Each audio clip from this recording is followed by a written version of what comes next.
What are some ways you can keep your child healthy at school during the pandemic? If your child is eligible, vaccination is the best way to help keep them healthy at school. Some schools across the country are offering free regular COVID-19 testing for students and staff as an early warning system to help prevent outbreaks. If your child's school has a regular COVID-19 testing program, sign your child up. The tests are quick, easy, and painless. Why is it important for your child to participate in regular COVID-19 testing at school?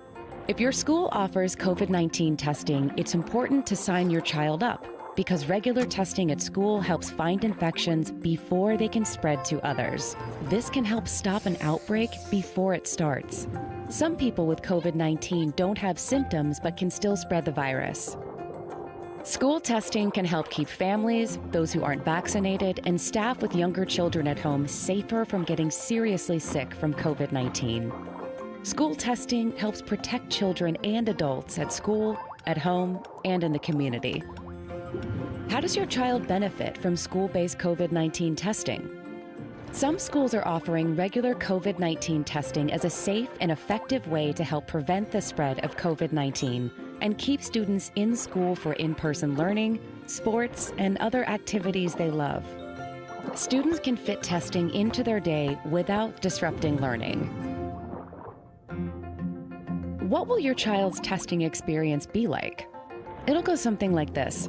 Tests given at school are supervised by trained professionals, and the tests are quick, easy, and painless. Most tests use a simple nasal swab, which goes inside the lower nostril. Others use saliva taken from the mouth. How long will it take before you get the results? Depending on the type of test, you'll get the results in as little as 15 minutes, while others may take 24 hours. And don't worry, your child's health information is safe. Results will only be shared in a way that protects your child's privacy. What should you do if your child tests positive for COVID-19? Make sure to separate your child from others and follow steps to prevent the spread of COVID-19 in your household. This means your child should not go to school, socialize, or participate in any extracurricular activities. And if the test happened outside of your child's school and they test positive, you should notify their school immediately. Or if you or anyone in your household tests positive, your child should follow their school's guidance. Be sure to ask the school about policies for quarantine and isolation, virtual learning options, and when your child can return to school in person. Help keep your child in school and doing the activities they love. Support COVID-19 testing at school.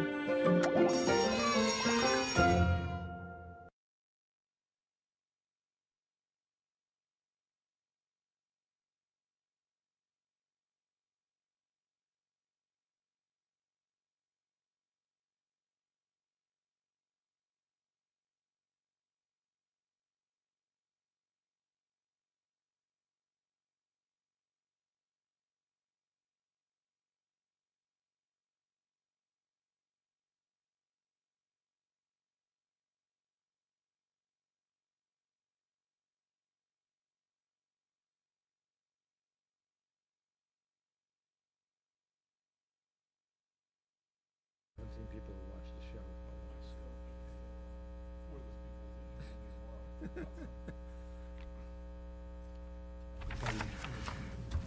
You guys ready?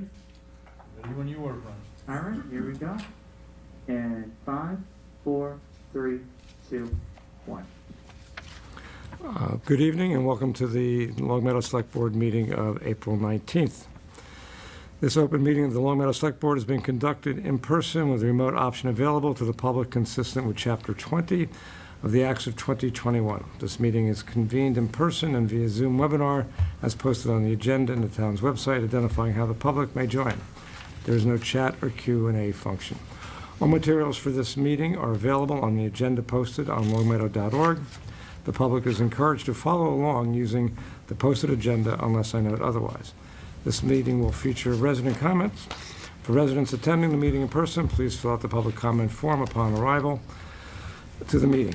I will call on residents in the order in which these forms are received. For residents participating in the meeting via Zoom webinar format, members of the public are attendees. If a member of the public would like to speak during resident comment, please use the raise hand icon at the bottom of the screen. The meeting moderator will promote you to panelist, unmute you, and give you permission to speak. If you join the webinar by phone, dial *9 and raise your hand, and *6 to unmute yourself. Residents who wish to speak will identify their names and addresses only. Each individual is afforded 3 minutes for comments. Please note that this meeting is being recorded and that some attendees are participating by video conference. Please remember to mute your phone or computer when you are not speaking. And we will now pledge allegiance.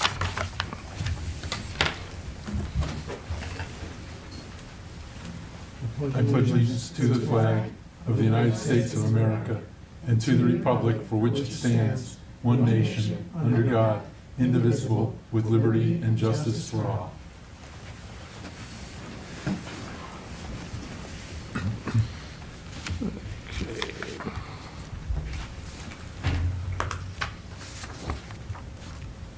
We now have select board announcements.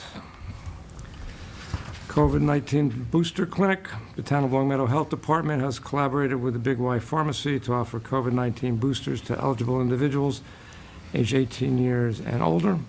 This booster clinic will be held at the Greenwood Center, located at 231 Maple Road on Thursday, April 21st, 2022, from 10 to 2. Please visit www.longmeadow.org/civic alerts to register for your booster shot. On the side, Dr. Fauci recommended everyone over 50 get the 4th booster, by the way. Preliminary town election. The preliminary town election will be held Tuesday, April 26, 2022. Wednesday, April 20th is the last day to request an absentee ballot for the election.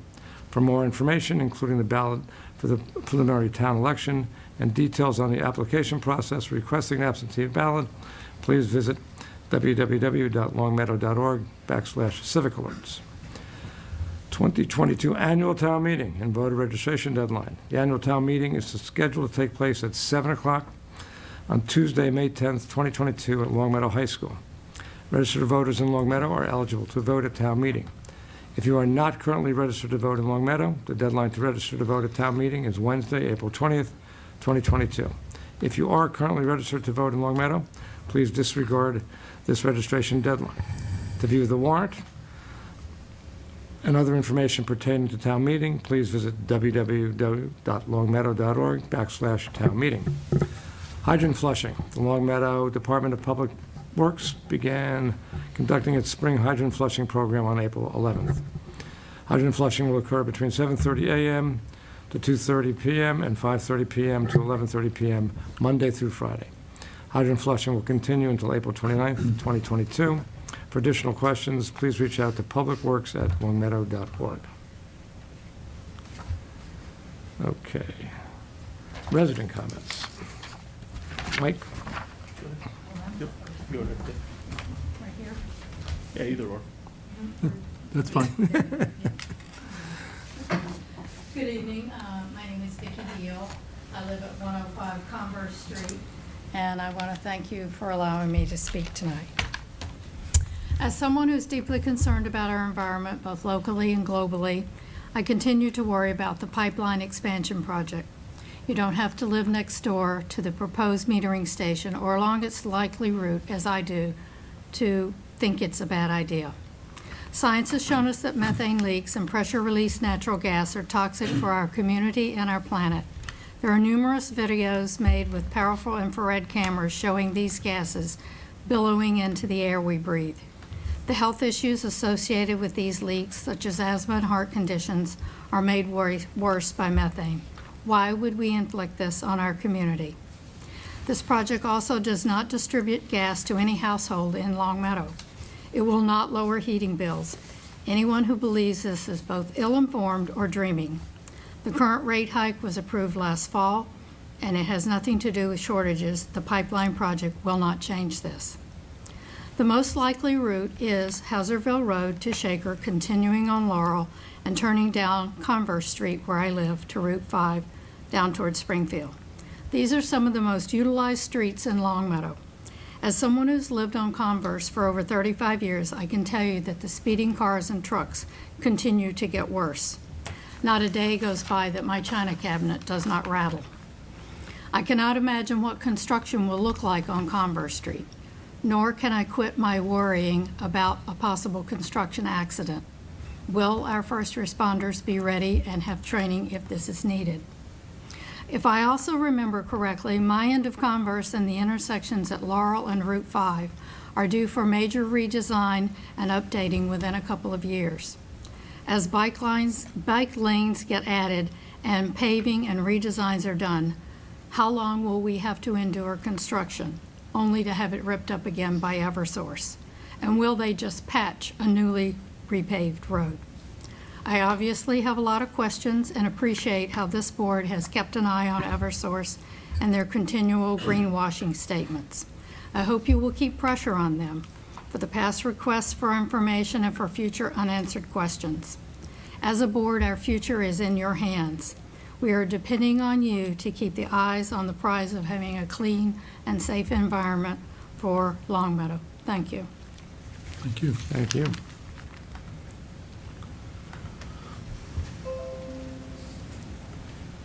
Anybody else, Mike? Yeah, we do have somebody in the Zoom as well.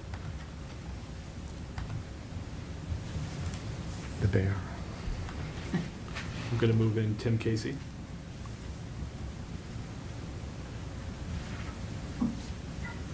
All right, can you guys hear me? Yes, we Yes, we can. can. Okay, hi, this is Tim Case, and I live at 741 Laurel Street. I am the chair of the Historic District Commission and a member of the Historical Commission and a potential abutter to this pipeline that Eversource is proposing to build. I'm speaking to you tonight because I have concerns both from a committee perspective, but also from a private citizen perspective. I know the previous commenter had said that the most likely route for the pipeline is up Converse Street. It is my understanding that as of February, the preferred route would be from Converse to Longmeadow Street, and the secondary route would be from Laurel to Williams to Longmeadow Street. And in that, and with those routes, it would put the pipeline through the North Longmeadow Street Historic District if it was for the preferred route, and the Green Historic District. And both of these areas are on the National Register of Historic Places. The North Longmeadow Street Historic District has wonderful Victorian homes and very nice, unique streetscape that really demonstrates the growth of our town in the early part of the 20th century. The Green Historic District has some of the oldest homes in town. We set up a local historic district, which is the most restrictive type of district that we can have in order to preserve that area. And I have concerns that a high-pressure gas pipeline could threaten those historic resources, and it would be quite a shame if there was some kind of accident that caused us to lose part of our heritage. From a personal aspect, as an abutter of this, as I live on Laurel Street, you know, I'm concerned for, I'm a new parent, concerned for my son. I really don't think that it would be good for him to grow up near this, you know, this type of infrastructure.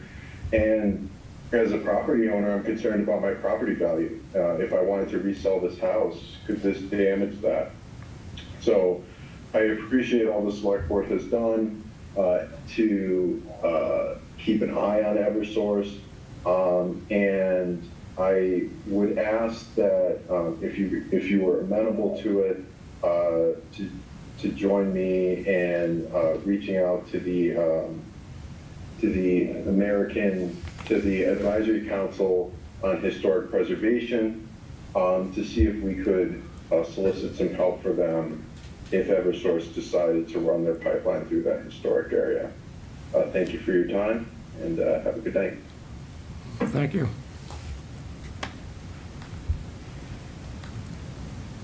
Okay, select board comments? Tom, Mike, okay, more. Okay, monthly report. I have a question on one of the reports. Sure, I do have a town manager report too. It got uploaded late today. Right. Oh, that's right. Go right ahead. Sorry about that. We can start with the monthly one if you want. No, I will follow the agenda, Sure. at least at this point in time. So for our COVID-19 update this week, in the past 2 weeks, we've had 64 cases.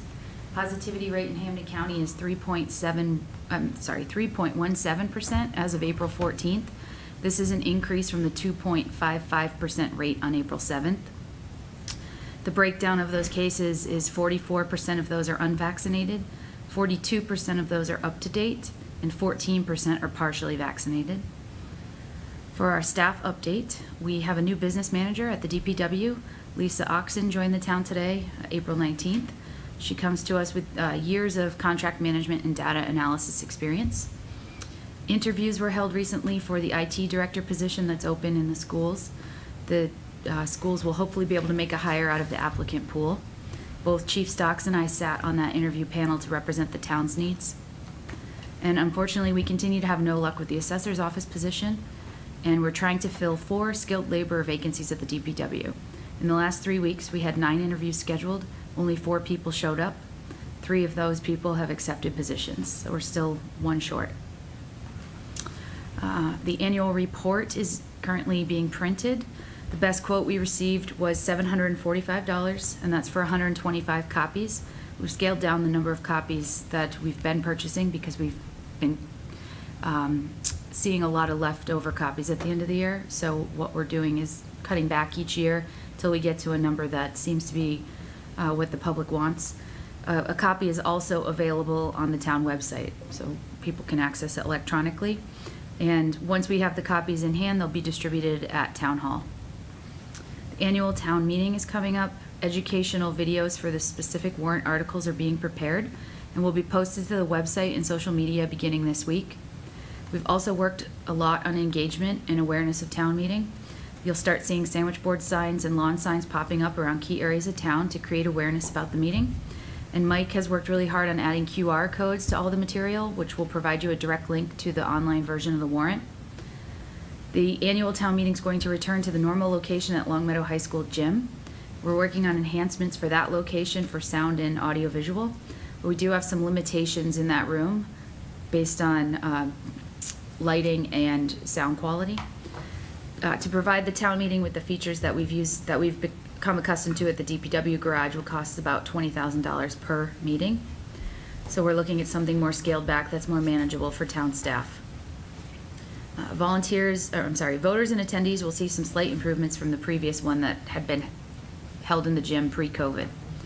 The auditorium at the high school does offer us the best setup for audio and visual, but it also has limitations such as the slanted aisles and tight seating if you're looking to get up and go to a microphone to speak. Lastly, the May 10th town meeting is going to feature electronic voting. So there's more information on longmeadow.org/electronic voting about that. And solid waste disposal. The town is going to be contracting with Republic Services for solid waste disposal. At the last meeting, I had updated you about the bankruptcy of SEP. This change from SEP to Republic took effect yesterday. The cost per ton went from $83.25 to $94 a ton. Other than the cost increase, the residents won't notice any other impact. The waste management is going to continue the curbside pickup. They are having an increase to the town to transport to Republic of $7,487. The Coalition for Racial Justice and the DEI work. Internally, we're having discussions to plan for DEI work. We're looking at incorporating DEI work into the upcoming MVP application. You'll hear more about that at your meeting on May 2nd. We've been exploring groups, agencies, and organizations that would provide an organizational strategic plan for DEI work for town departments. We prefer the organizational approach instead of selecting an off-the-shelf training that may not have applicability to all the diverse divisions of municipal government. And lastly, we also are exploring an HR audit of our hiring practices and outreach. Something we're also looking at incorporating into that organizational plan, but we're still developing exactly what the right approach is to take there. Can you define DEI for everybody? Diversity, equity, and inclusion. And the Earth Day cleanup. So this is a huge thank you to the Earth Day volunteers. They collected an impressive amount of trash and recyclables, 1.23 tons, or 2,460 pounds of trash and 800 pounds of recyclables. The number does not include the amount that was dropped off at the recycling center or into the school dumpsters, so it's likely a higher number. And that concludes my report. I'm happy to take any questions. Yeah. Question. So this electronic voting will be starting at this town meeting? Yes. And so when that happens, people will have basically a private vote? Because no one will know how they voted. Yes. And, as I think about that change, as a board, we didn't really discuss that. And, we've had precedent of public voting since the beginning, since the first town meeting. People would hold up their card. This is how I feel on this issue, and my neighbors know exactly how I feel about it. And that just disappeared without any discussion from us. And I guess I'm just surprised that it would happen that way, that it would just happen, because it's more efficient. It's part of a political process, and I think that, the elected body should have a say on it. I'm not saying people wouldn't agree with you, but I think it's interesting we didn't have a discussion on it. Tom, I think that one of the issues is we don't get a say. Yeah.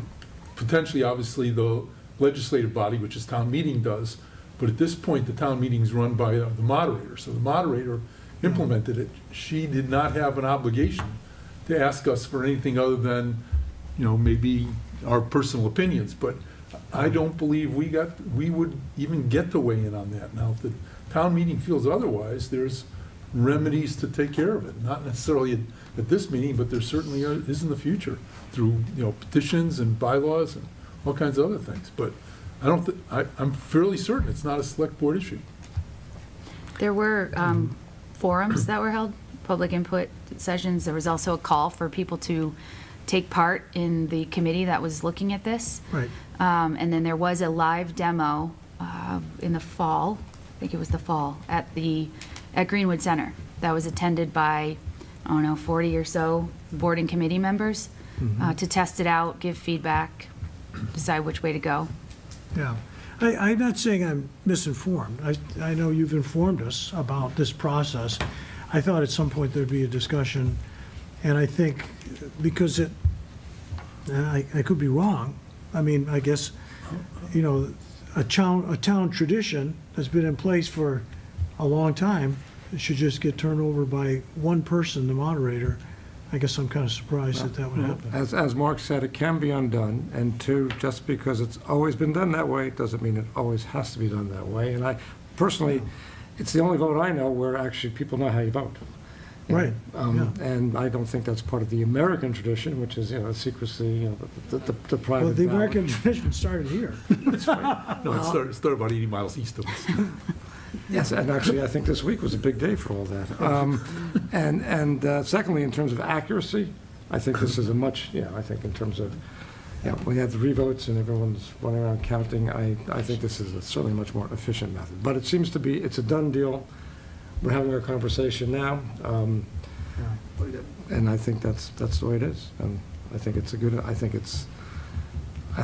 good that we actually have a methodology that, Tom, I have no doubt that there will be people may vote differently now than they might otherwise have voted if everybody knew how they voted. But Yeah. we're probably going to get cleaner vote for whatever the word cleaner means.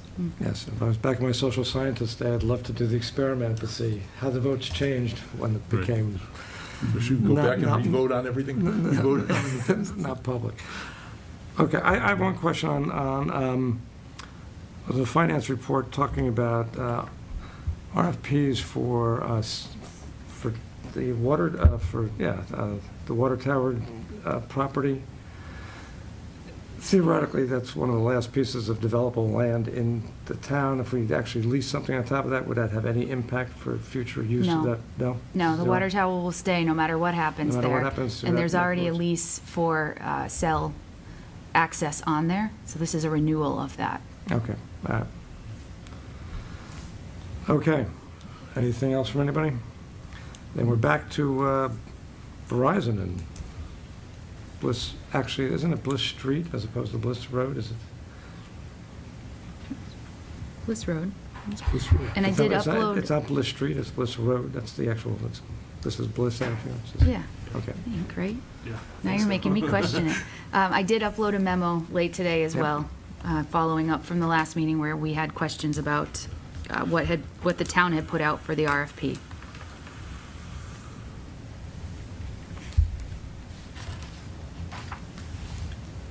So you have I'll anything- move that we reopen the hearing. I'll second the any motion. discussion? All in favor? Aye. Aye. Okay. We'll reopen. My name is Steve Clauber. I work for Telecom, and we are an engineering firm for Verizon, so I represent Verizon at this meeting. Last I knew, you guys were going to check into the site plan of the cell tower to see if the poles were included in that. I did get also a response from Verizon, so I can read that to you. If you need me to read anything on the petition again, I could do that. Well, board, where are we at in terms of this? It seems that this had been approved by the planning board pre our policy of the overhead wires. This is the cell tower cannot go into operation without this happening. Is that correct, or? I'm we not don't know? sure if it's operational or not, but it's for power for the cell tower and communications, fiber optics from whatever the providers are going to be leasing space on that tower. You know, I don't have all those details as to who any of the tenants may be. No, but in terms of whenever they want to turn this thing on and say, okay, you know, your cell phone reception is going to be a whole lot better than it was before, that can't happen unless this goes in? That's my question. Without, There- you know, these wires across the road. Right. They're currently in place, as I mentioned. I'm not sure if power is energized on site yet, but electric has run their lines across the road between the poles, and it looks like there is power available at the site. But I So can't speak you've for already Eversource. done this? This is sort of you asking for permission for what you've already done? Is it- Well, yeah, that's what I mentioned last meeting, is the poles were already set in place. And the wires have been run? And the wires were already set in place back then, the Eversource cable. That's very convenient for you. Well, it's not for me. So if we said no, you'd have to come take them down? Is that the? Well, I can read to you, you know, Verizon's response, because I did go up and said, hey, how did this happen here? Love to hear it. Okay, this is from Al Bassett. He's the person who did the petition. It says, this job was partially released to allow for work to be done on private property. A note was placed to our construction department that they were not to place the street poles until after the town approved it at public hearing pursuant to the grant of location legislation in General Laws, Chapter 166, Section 22. The construction department inadvertently placed the street poles in error. Given that this occurred, Verizon is ready to remove or relocate the poles at the direction of the town. So this is Verizon construction guys who did this? The Verizon would be the people that said it, correct?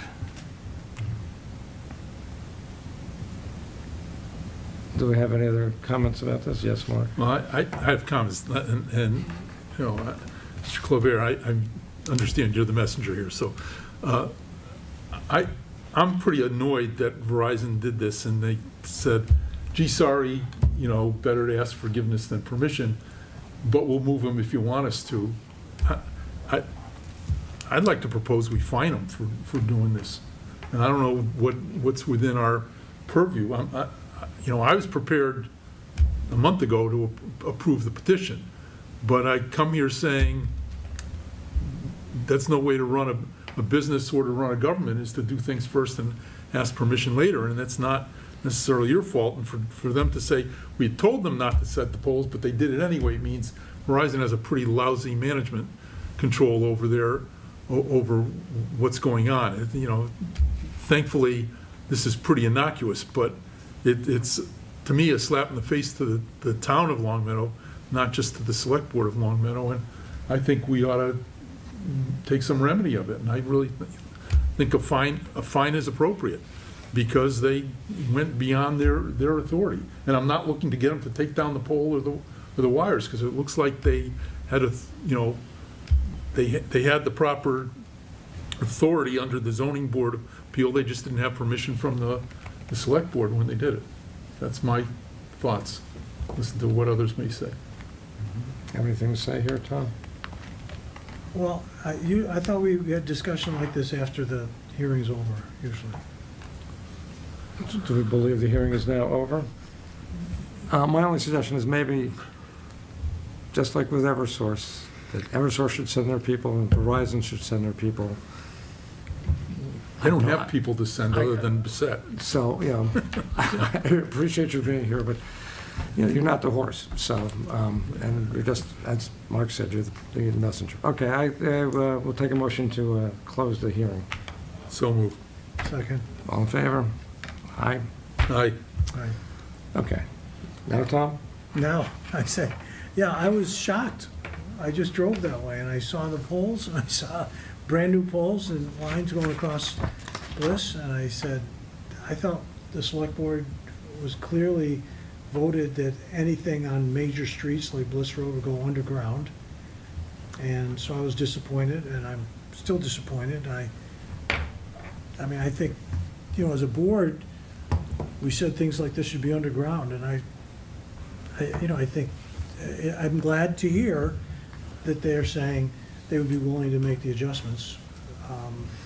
I just think we should have them make it.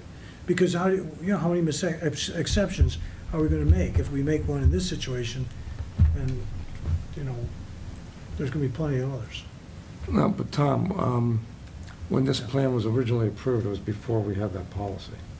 I mean, they would count as being grandfathered as far as I see. the overhead wires.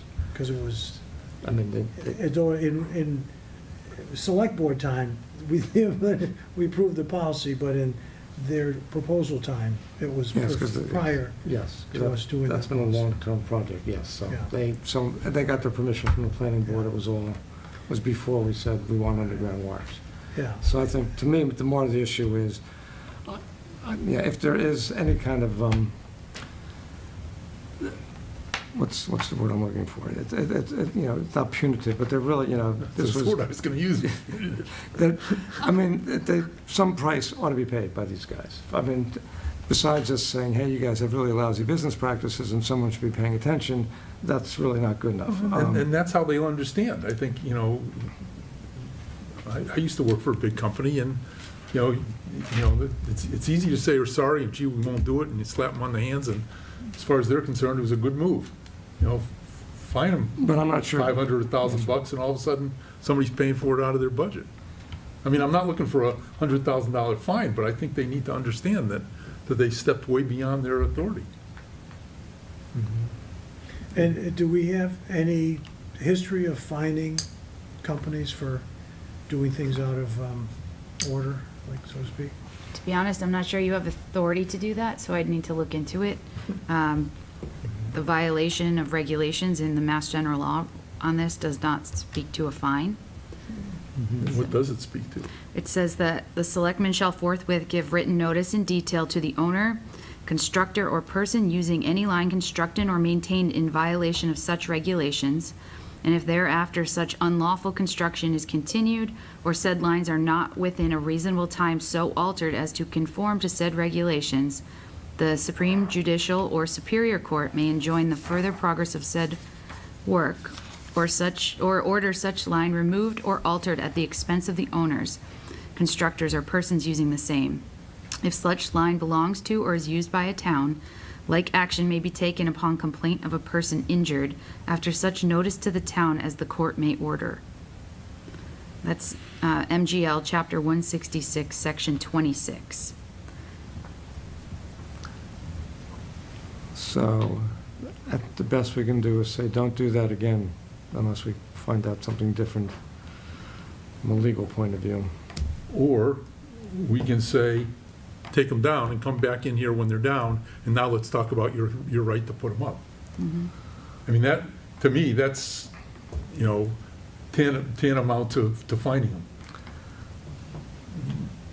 You know, I mean, 'cause I would agree, I think it's, I'm, I hear you, it's petty, but I but think, yeah, the issue though, Steve, is the next time they come here, you know they're gonna put them up first and ask for forgiveness again.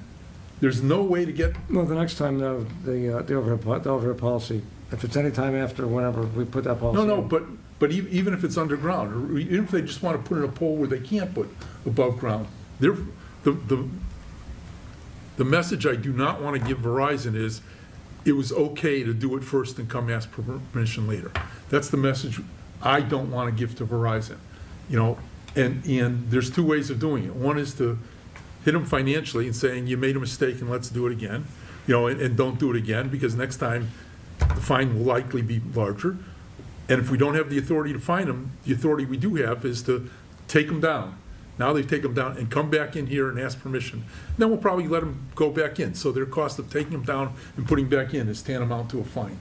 But to me, that otherwise, they're going to be, I guarantee you, that company will learn the thing to do is put in whatever they want and then come ask permission later.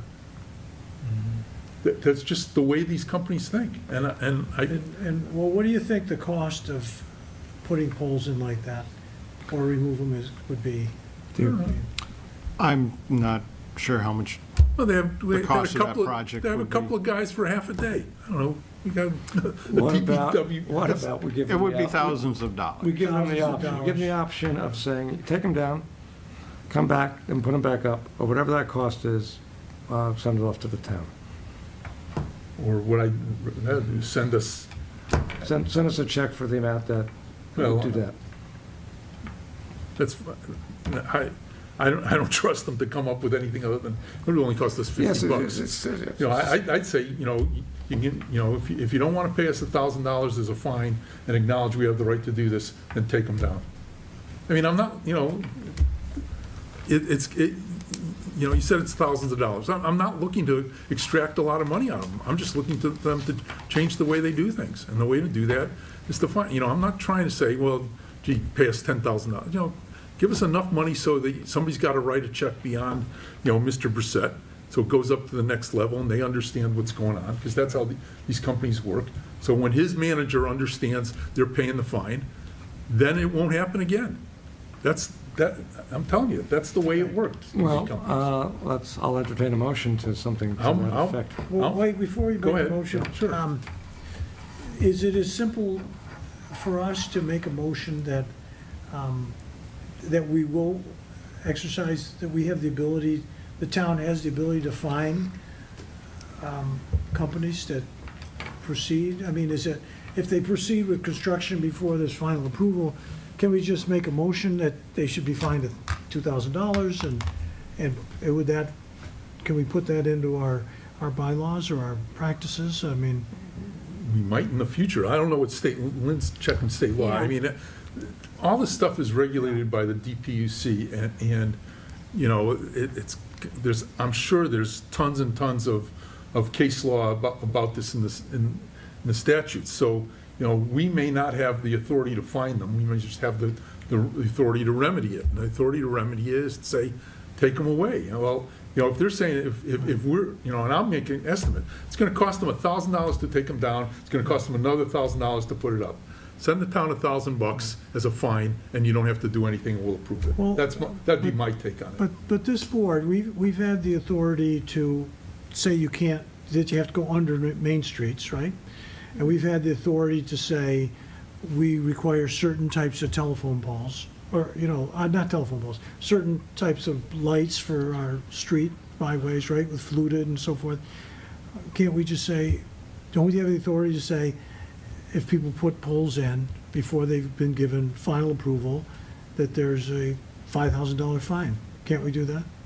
That's what I don't have the answer to, and I don't I think that we may not have that authority. That may rest with the DPUC. Well, we set fees, This every has year, nothing to do right? with fees. This is all legal. If we set that, if we did that, then we'd be taken to court, and the You're court would right. decide whether we could do it or not. Steve, you're right. I'm convinced if we find them $5,000, we'd go to court. They'd take us to court. They're not Well, paying $5,000. Well, I guess part of it would be that if we could, you know, if we made a motion that in the future, people would be fined $5,000, as a board, we approve it, and then we send it to our legal counsel, who will decide if that's something that we can actually do, right? As a fee, because we are allowed to set fees. I know that's part of our purview, right? But then, you know, as far as this situation, you know, I mean, we could say voluntarily they could pay the fee, but, you know, I don't think we can force a fee, and I don't think we should have to dig the poles up. No, but I think we give them a choice. We say you can, yes, If I may speak, I don't know if... Please, go. go right ahead. You know, I go to quite a few of these hearings, and it's not like Verizon just sets them on their own will. I really think this was an accident. You know, and a rare occurrence, but it does happen. right. And I don't think it's happened to us while I've been on the board.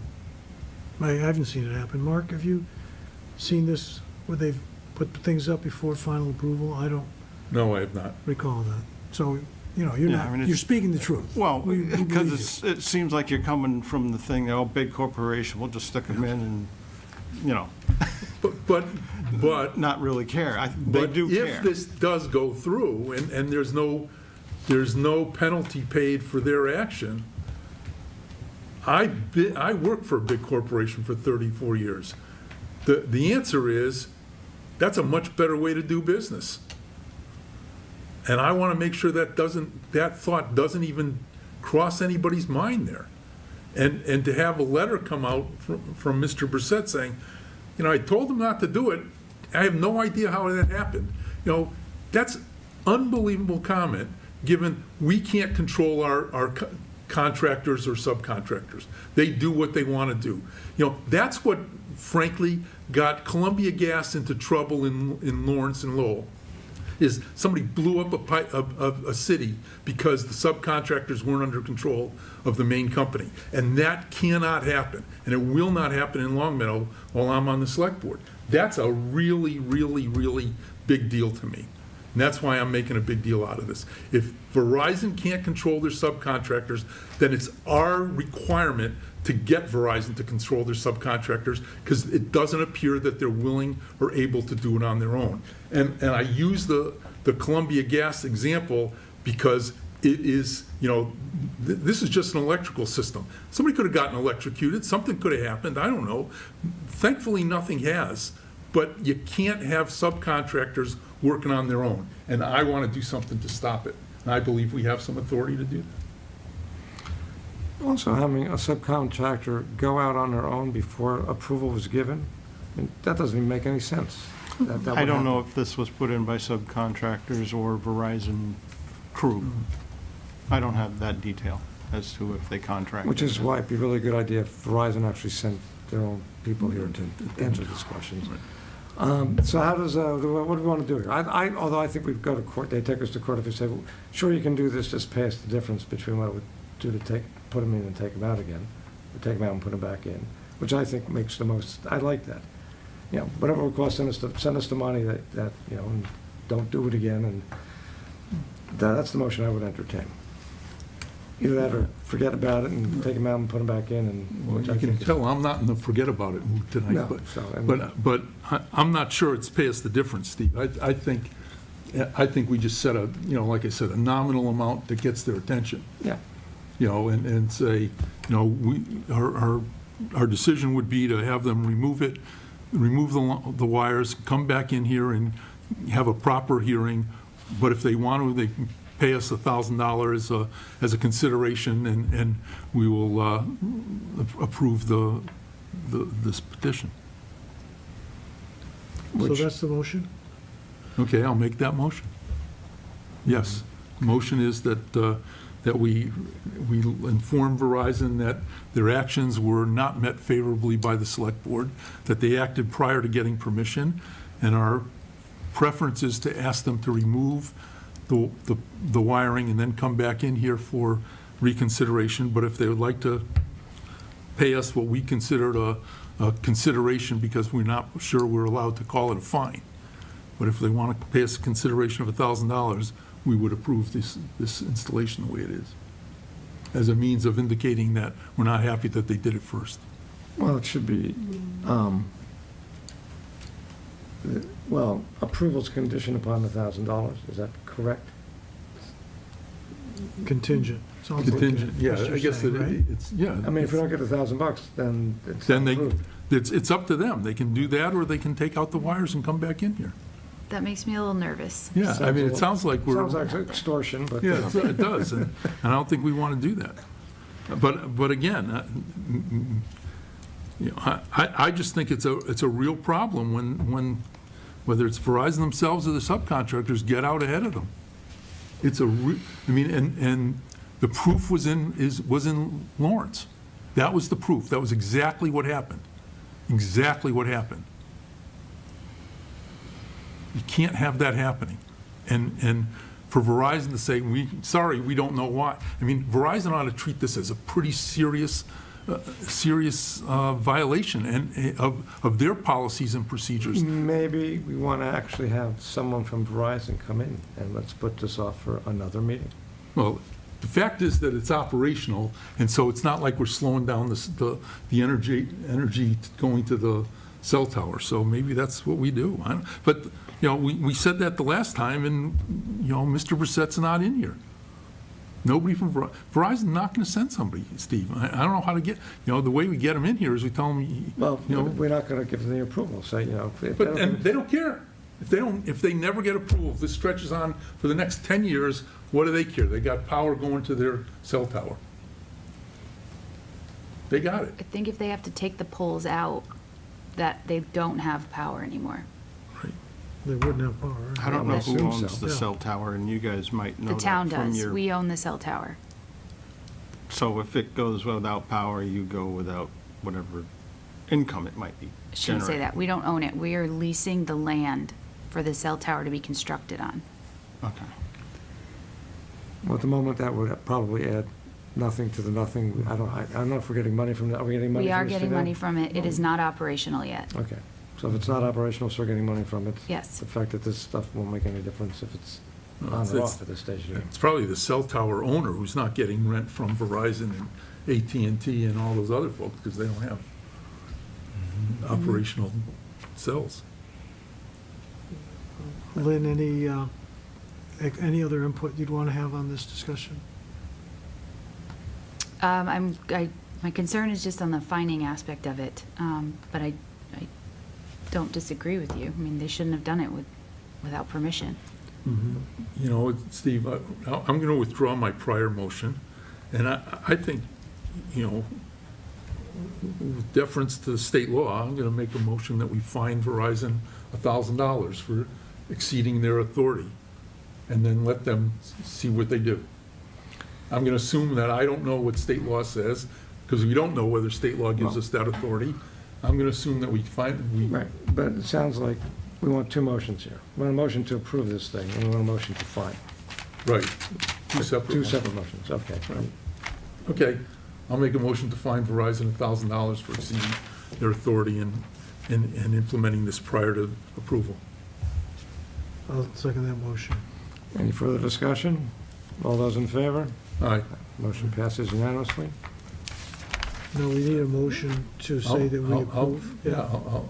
Okay, I'll make a motion that we approve the petition for Verizon contingent upon them paying the fine.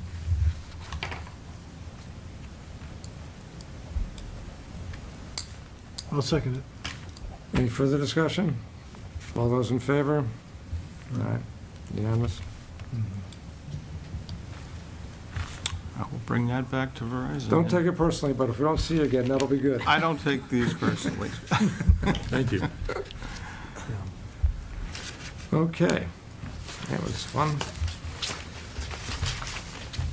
Old business, approval of the minutes of, was that the March 21st. March 21st?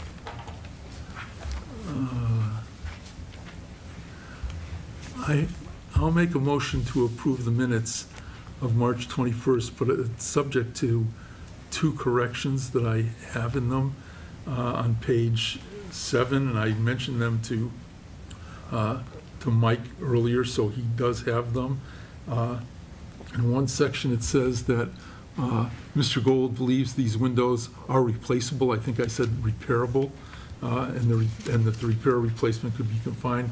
And the second one on the same page is just a cleanup of language that he's got a lot of a town meeting to support or to not support the fine, and that just needs to be cleaned up, the language. I think the intent was there. But subject to that, I'll make a motion to approve the minutes. I'll second the motion. No more discussion? All those in favor? Aye. All right. Approved. Update on what is currently called the Eversource Western Mass Natural Gas Reliability Project.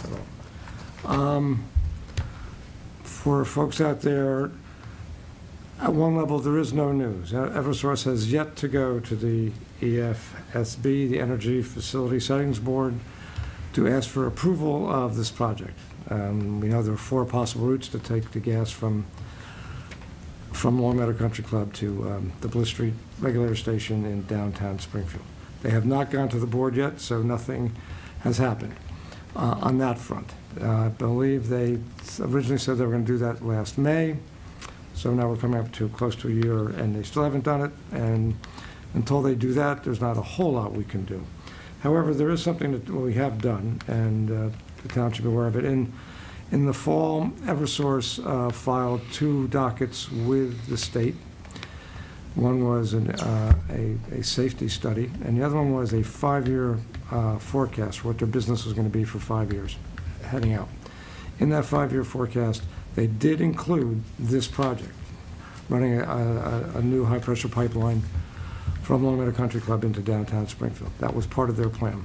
And so we filed as interveners for this in this particular docket or a proposal because we do not want to be left holding the bag when they finally go to the FRC, if they ever get to the Facility Siting Board saying, well, we told you folks that this was going to happen and you didn't say boo then, so why are you making a stink now? So we, through our attorney, are responding to this 5-year planning, which does include the project. And one of the aspects of this, I do believe it leads to discovery when we file as interveners, and maybe we'll get some insight into if there's any other rationale besides we have to make sure we have gas if the Memorial Bridge blows up at some stage of the game.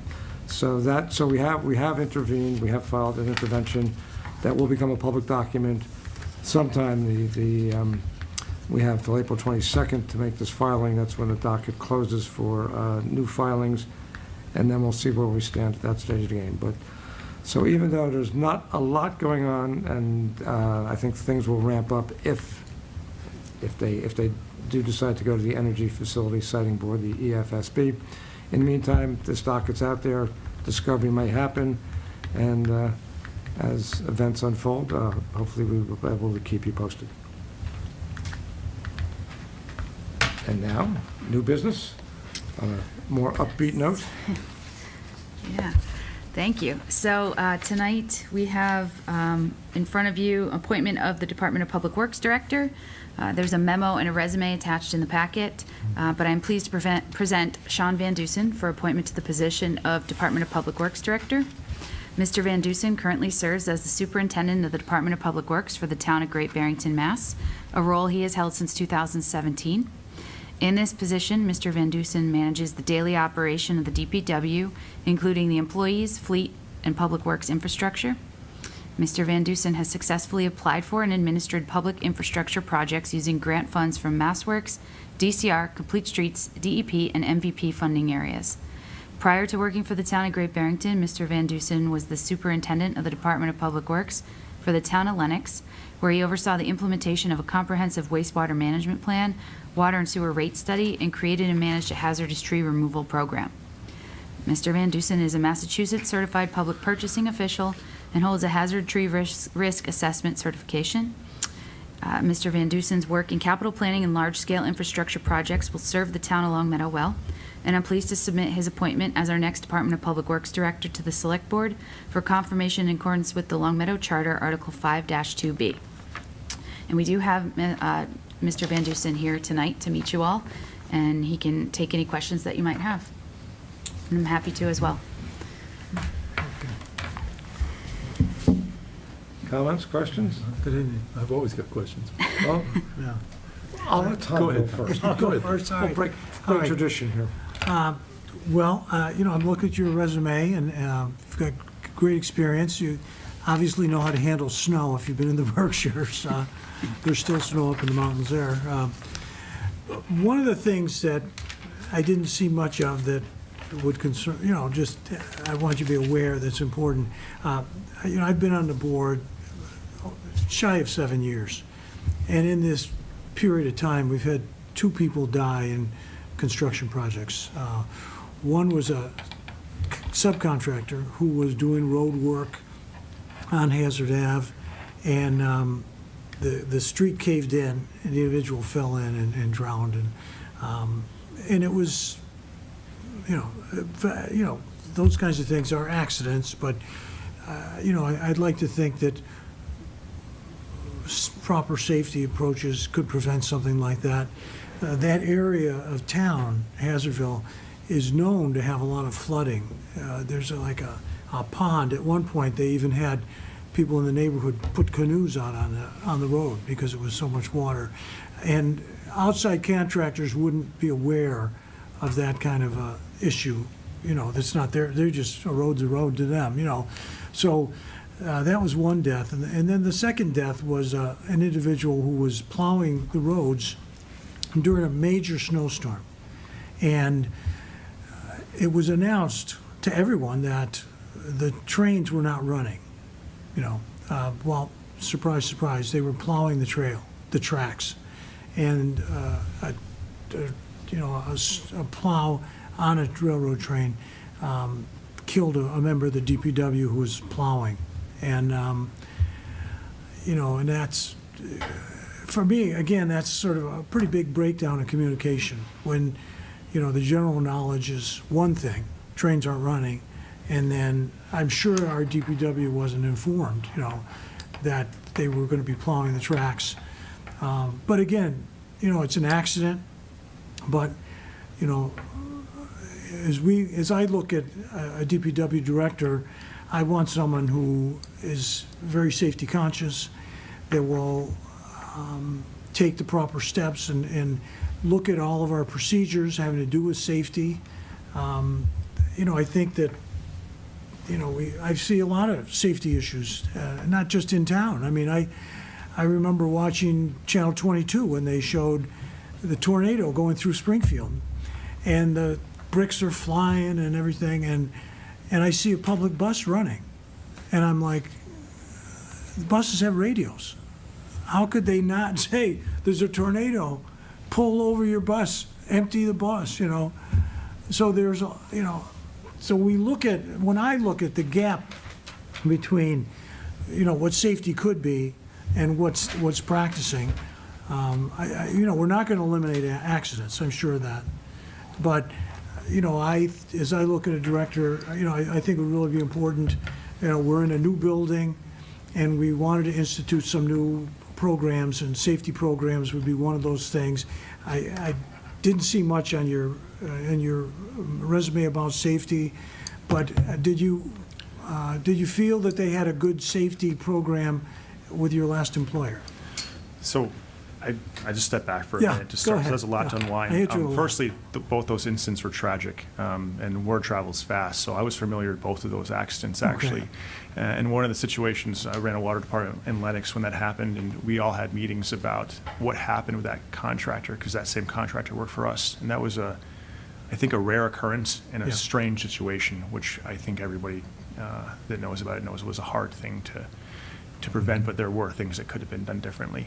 I do have some background in safety. The hazard tree mitigation is one, but OSHA training is standard. I also am familiar with lean manufacturing principles, which pretty much start off every day with safety meetings. So people within the department actually contribute to coming up with safety procedures because they see things in a way that a supervisor and management might not necessarily. So I think part of my approach to safety is being very much open to communication with the employees and have them actually drive those sort of procedures because they see things in a way that, again, I don't. But with that, there's OSHA training that I think all the employees should have. If they don't, there's basic PPE they should have. And my employees in the wastewater side in Great Barrington all have extensive training because they have to, dealing with hazardous gas and a variety of issues, how to put trench boxes in when they're doing digging holes. All that stuff is very standard in Great Barrington, and I'm certain it probably is here too, but I'm more than happy to look into it in greater detail. The second incident, which was tragic with the train, I believe, I don't know a lot of details about that, so I can't really speak to it, but it was very tragic. I think it's really hard when you're plowing for hours on end to concentrate and things happen. I don't know, again, all the details about that second accident, but I'm more than willing to talk about it with anybody in the department. I'm sure people that were present there, it's probably a massive wound in the community still, so I don't want to get into too many details about how to mitigate that particular second incident. So you have toured the facility? Yes, gorgeous the DPW facility. building, right? Yeah. Did you see any signs that had to do with safety to remind people to be safe? So I wasn't there for that long, and it was kind of a Okay. rush day, so it was really trying to meet as much staffing to lay the land as possible. But I definitely, if appointed tonight, will make it a priority to look through the facility and make sure that those signs are up. And I'm sure there's eye washing station signs are up. I'm sure that stuff was a part of the design of the building, but I didn't look into a great detail when I was there. Yeah, it's a new building. They have eye washing, they have different things, but I haven't spent a lot of time there, but I know I didn't see any, like a lot of places will have posters, they'll have things all over saying, Sure. remember safety, so I guess that would be one thing.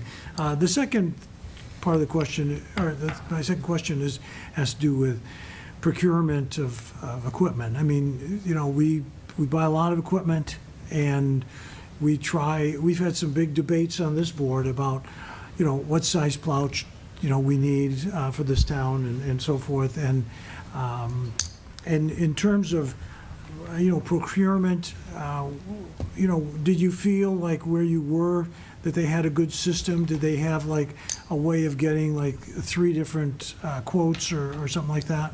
Sure. So sometimes we buy things from the state contract. Sometimes I would advertise trucks and actually put the state contract price in the advertisement so other vendors would know what they needed to beat. Okay. And that is a common tool I would use. But we did a variety of procurement. I won't lie. Sometimes certain vendors are not very. They don't produce very fast, so you have to weigh if it's the best price. If you're going to wait a year and a half to get the truck, which just happened to me on a Ford truck that's been sitting on a lot for a year and a half because I couldn't get a chip. So you do have to kind of weigh a variety of things when you're procuring those sort of things. But I tend to look at every available manner to save money if we can produce and get the equipment in a reasonable time frame. Okay, all right. Well, thank you. That's all I have for now. Thanks. Yeah, Mr. Van Duzen, thank you for coming. I want to just follow up a little bit on Tom because I very much agree with him. Just so you know, my background, I spent 34 years. I'm a chemical engineer. I worked for what was then a Fortune 50 chemical company.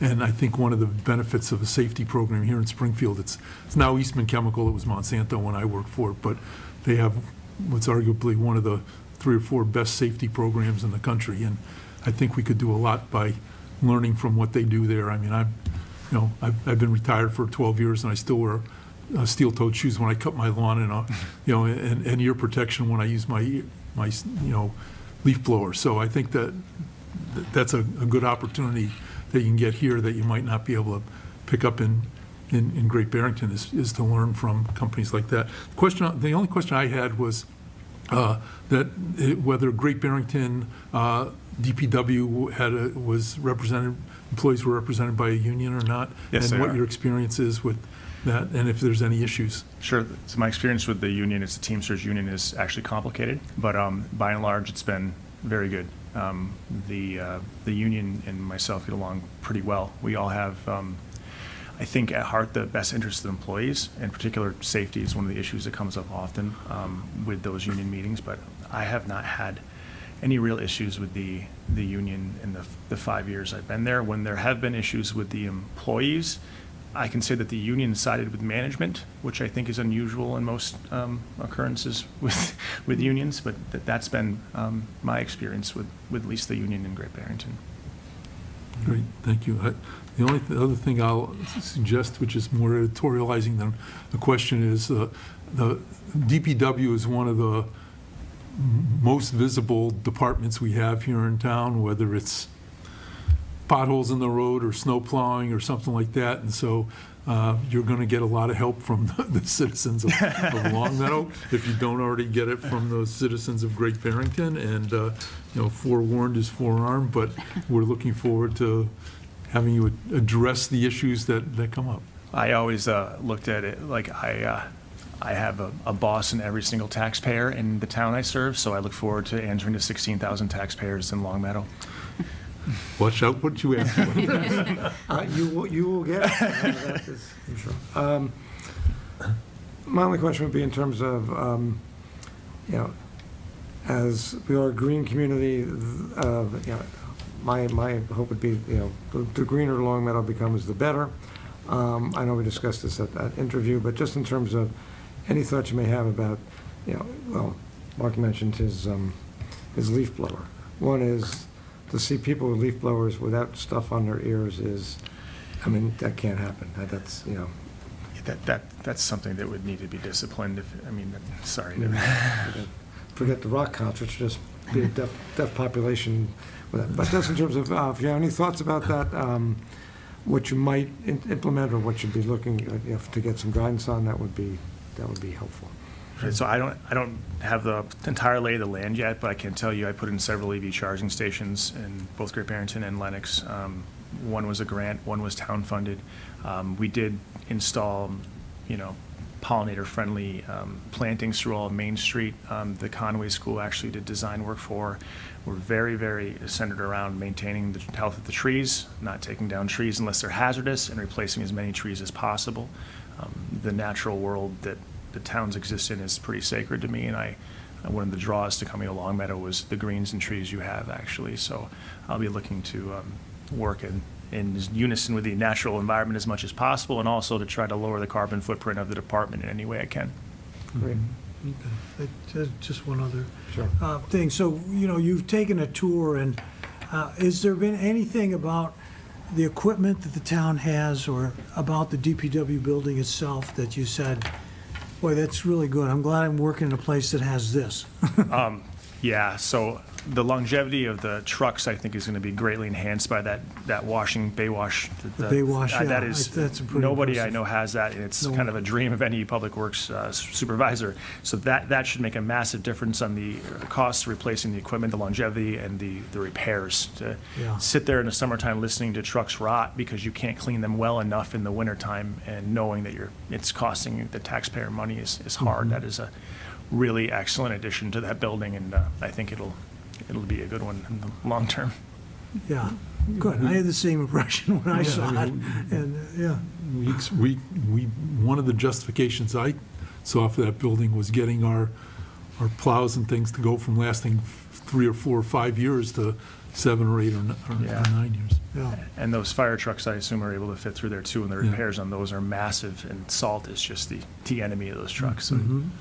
So Lynn, one of the requirements is that Sean needs to go visit the old DPW in his Yeah. first week at yeah, work. I was strategic and brought him there first, and then to the new facility.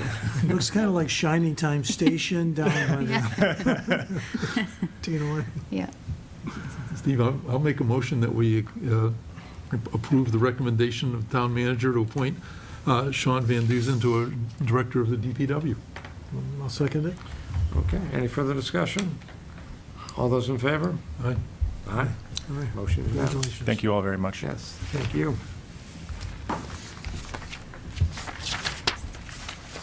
Okay, excellent.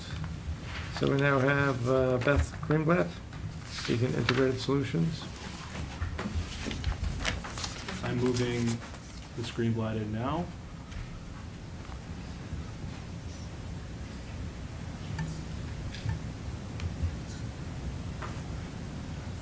Can you hear us okay?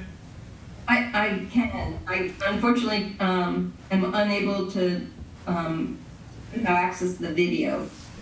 No worries, we actually can't figure to work out our big screen right now either way, so we can still hear you, so that's fine. It's all voice, Okay. all the time. And I will share my screen with the presentation for the folks at home watching on Zoom.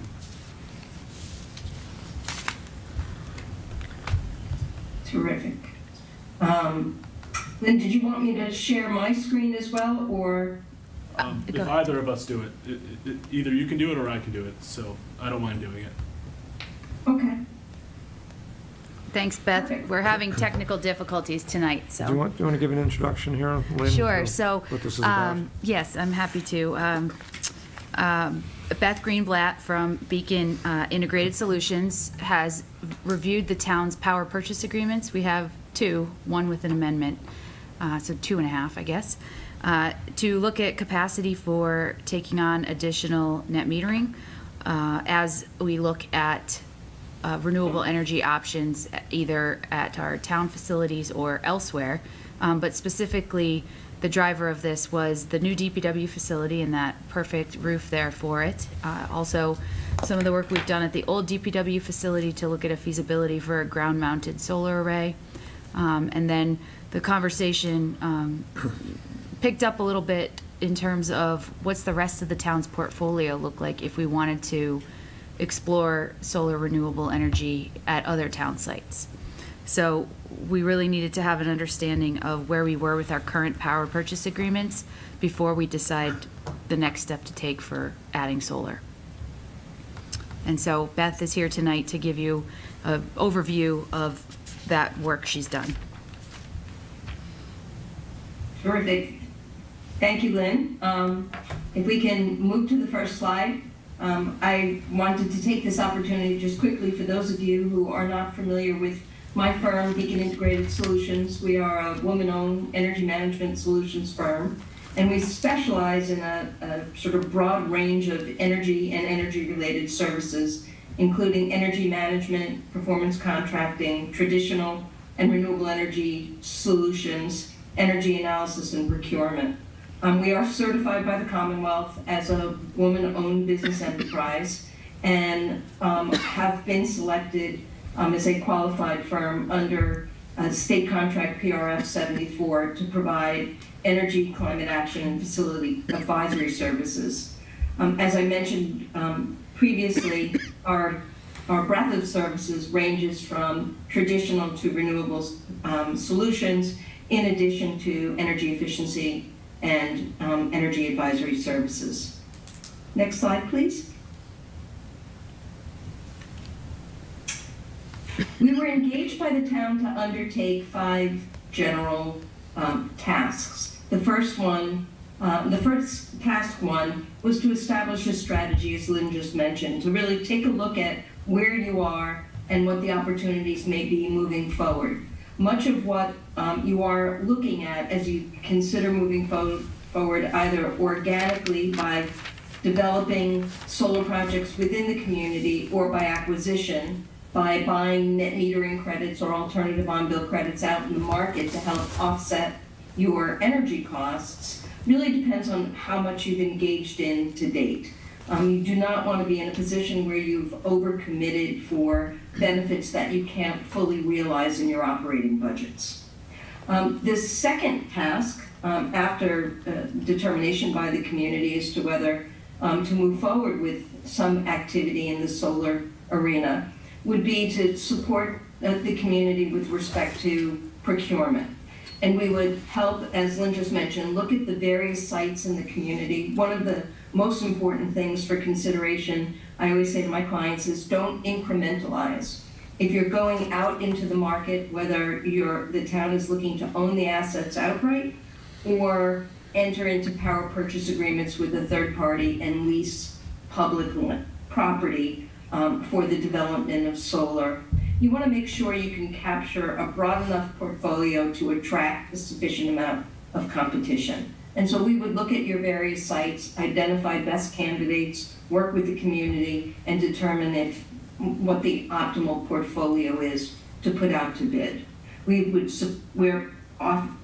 proposed and have been selected to the extent you choose to move forward, to help develop the solicitation documents and facilitate the procurement process. We would do commercial reviews of the submitted and received proposals, and then facilitate the evaluation and interview process. Once all of the bids, again, to the extent, depending on whether you're looking, the different type of option you might be looking for, third party owned or community owned, we would do some financial modeling, and it may look at both aspects of that equation, and then support the community with respect to commercial contracting support. So initially we were tasked with task number 1, strategy development. And if we could move to the next slide. Terrific. We reviewed 5 fiscal years of historical electricity usage and costs. Now I know over the past year and a half or so, 2 new buildings have come online. And I'm aware that we have not captured a full year of active usage for the adult center and the new DPW building. And so at worst, the data you have before you is conservative, and there's additional capacity available for consideration for the sort of the monetization of renewable generation. But in general, the reason we looked at 5 years of data is because COVID did a few things to your annual electricity use. In some instances, when your buildings weren't operating at on full tilt, your usage was lower, and in other instances, you were running your buildings much more aggressively to allow for more air changes per hour, and so you were using more energy. So we looked at fiscal 21 with the full understanding that 2 buildings were perhaps underrepresented because there wasn't sufficient data, and we came up with about 5.3 million kilowatt hours for a total cost of a little over $800,000. And then we looked, as Lynn mentioned, we looked at your commitments for net metering from the projects you have entered into engagements with. And the total annual commitment from those projects was a little under 1.8 million kilowatt hours, which left an available capacity of about 3.5 million kilowatt hours, valued at about $588,000. I always apply what I call a sort of a reserve factor to that number to allow the community to engage in more robust or deeper energy efficiency, reduce your electricity requirements, even at the same time you're considering perhaps expanding electrification of different end uses in an effort to reduce your carbon footprint. But I typically err on the side of being conservative and look for the areas where you can blend in some more flexibility while still being conservative and appropriate in the analysis. So that left about 2.8 million kilowatt hours for about $470,000. Again, these numbers are conservative. Once the we see a full year of operation for the two buildings, the adult center and the new DPW building, we'll get a better picture of what the total available capacity would be to realize the full monetization of renewable generation. Next slide, please. I have a question. Can you define AOBC, please? I'm sorry, it was in the report. So when you export electric generation to the grid, the utility, Eversource, is required to compensate you for it. There are two compensation mechanisms in Massachusetts: net metering credits or AOBCs, which is alternative on-bill credits. The function of both mechanisms is the same. The value for each is different. A net metering credit for a public entity is a near real-time rate. So it's a combination of the utilities' supply costs plus several of their delivery charges, whereas an alternative on-bill credit is solely the utility supply costs. And for lack of a sort of better explanation, alternative on-bill credits will over time replace net metering credits. Any net metering credit agreements you have in place will remain in place for up to 25 years from the time you started receiving those credits. But no new net metering credit projects will come on board once the capacity for net metering is fully exhausted. So alternative on-bill credit will be the replacement, if you will, for net metering. Right now you have the option behind Eversource. Thank you. Beth, I had a question about this, your findings, the grid. So it looks like by increasing the amount of solar projects that we could cut our costs about 50%. Is that what I'm seeing? Am I interpreting this correct? So when we look at how much credit capacity you can absorb, it's really a function of the amount of financial credits that your existing budget can absorb before you end up with negative credit balances. Of the credits, and there was more detail in the summary report that I had provided to you folks, in the credits that you receive from the solar projects that you're under agreement for, you need to pay a portion of that economic value to the owner of the solar farm. So for example, let me give you a good example. For the Deerfield project, for the value of the financial credit, the town keeps 20% of the credit, and the developer, the owner of the project, gets 80%. So if the credit you get on the bill for 1 kilowatt hour, for an example, is 10 cents, the town gets to keep 2 cents, and the solar firm invoices the town for the other 80%. So it's not that you're reducing your budget in half, it's how much can you absorb. And when we look at these projects, we look at what the savings will be, which is a function of the monetized credit you receive, less what you have to pay for that credit. Did that answer the question? It's getting closer. Why don't you keep going? If I have any other questions, I'll let you know. So let me, before we move on, let me just say that the reason we look at how much you spend and how much credit capacity you can absorb is because if you take on more credits than your budget can absorb, you end up with negative credit balances to Eversource. Right. And while that sounds like the perfect situation to be in, where you have 0 bills that you pay to Eversource, and in fact everything has a negative value, you still have to pay the solar developer for the credit, a portion of the credits that were received. And so you end up in a cash flow situation, a negative cash flow situation, because you don't realize the full value of those credits because they're sitting as negative values on your bills. Okay, thank you. So I am happy to provide to the board, if you like, an assessment of how much you have saved from the projects that you've entered into credits into credit agreements for. But that was not something I was prepared to do tonight. I'm happy to do that for you. Beth, this is Mark Gold. Just a couple of comments. One is that number of how much we've saved, we track that.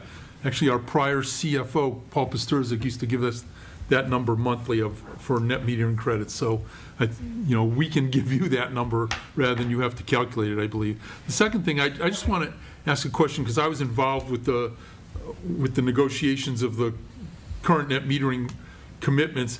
The number that you show here, 1.79 million kilowatt hours, that's following the expiration of one of our agreements. Is that not true?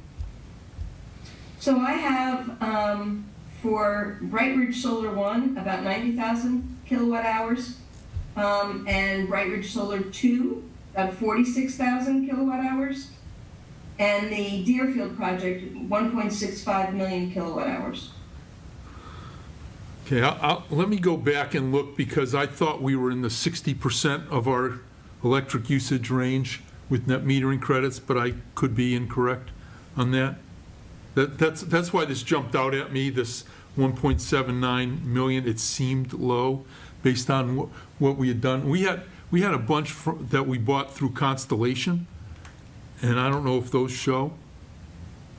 You have credits, or you bought renewable energy certificates through Constellation? I believe they were credits, but I'll have to go back and look. Right, so the difference between net metering credits and renewable energy credits, there is a difference. If you bought Constellation as your supplier, greened up your portfolio by including the purchase of renewable energy credits. That's different. That's actually a cost to you, and they may have greened it up by 60 or 70%. Net metering credits is actually, as you know, a financial benefit, a deduction applied to your electric bill. Right. I'll get some numbers, but I appreciate your follow-up. Thank you. Great, thank you. Okay, next slide, please.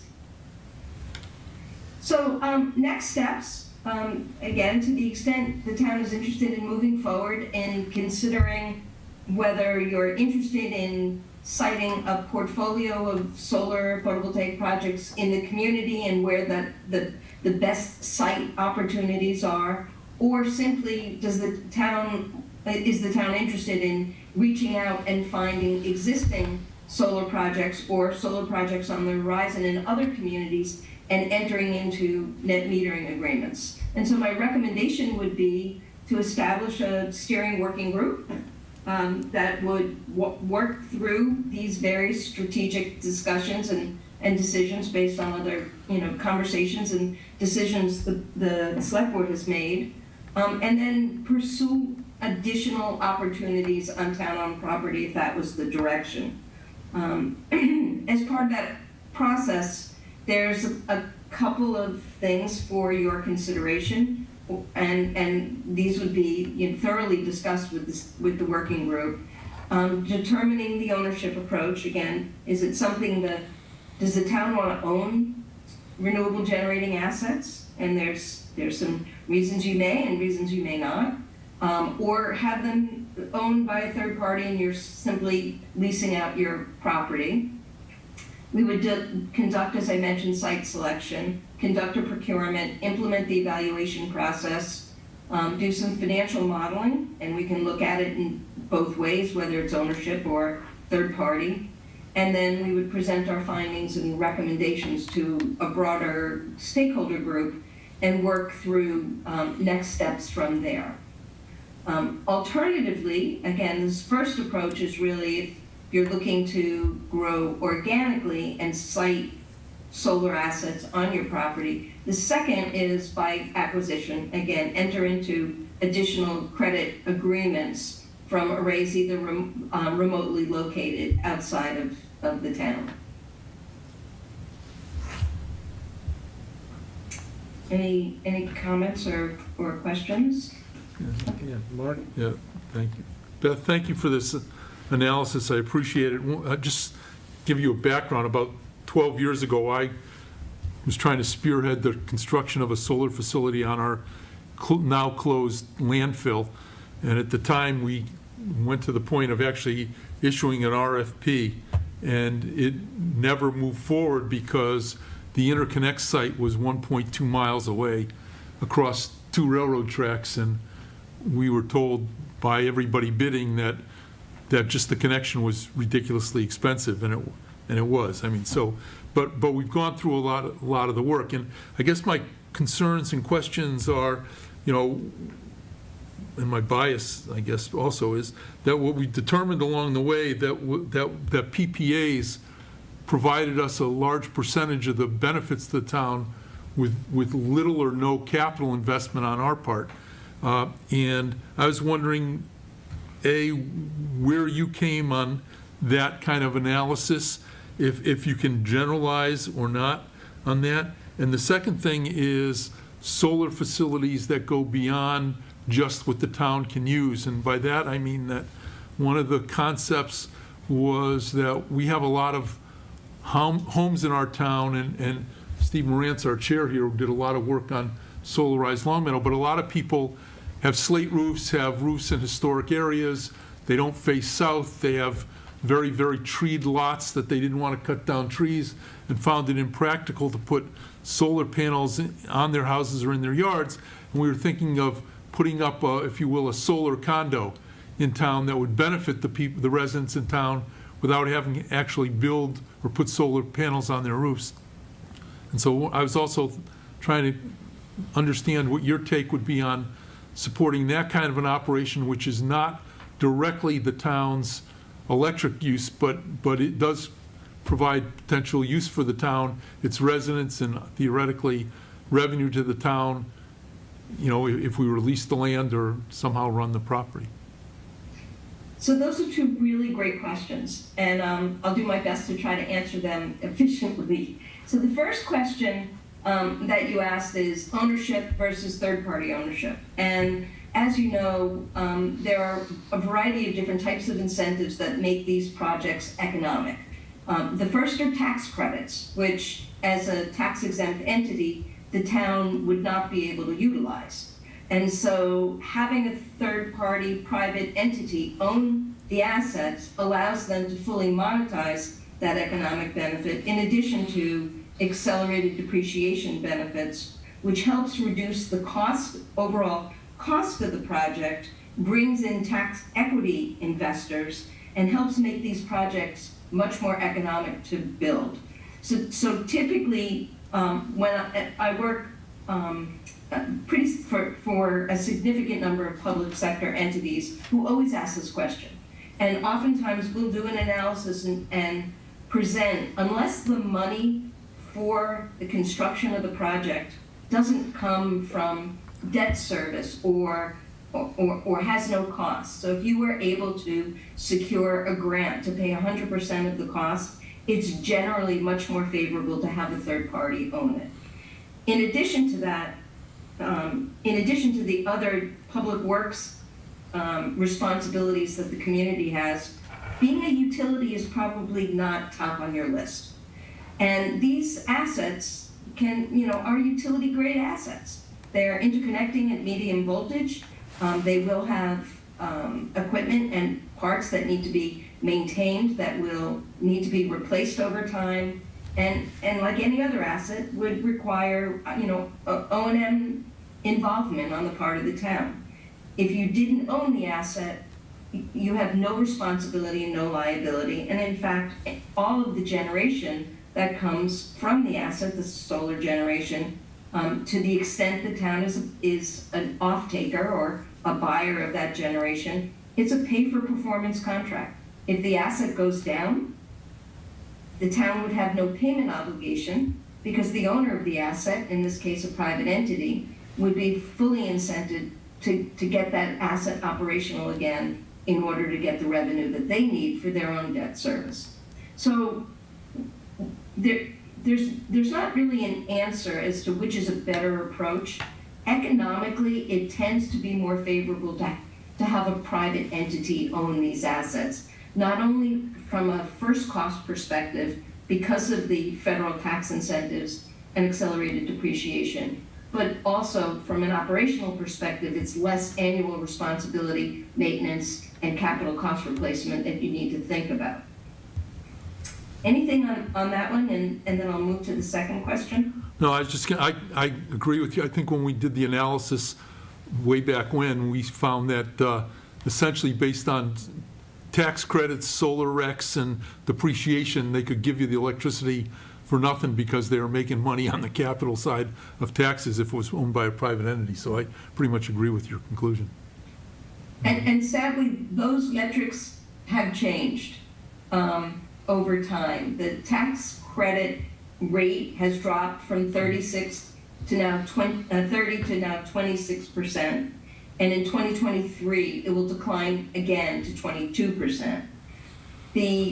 Under the state SMART program, which is the solar incentive program, which is driving a lot of the development in the Commonwealth, in order to realize the benefit of the incentives, the owner of the asset gives up all ownership of the RECs.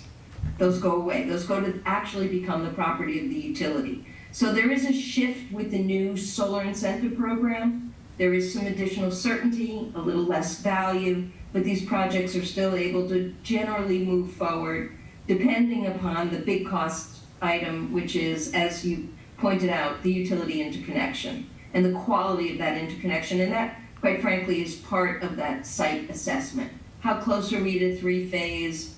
Are there obstacles in the way, like a railroad? Because that's a big deal. Public ways we can deal with, but there's some other major obstacles or constraints that we would look at.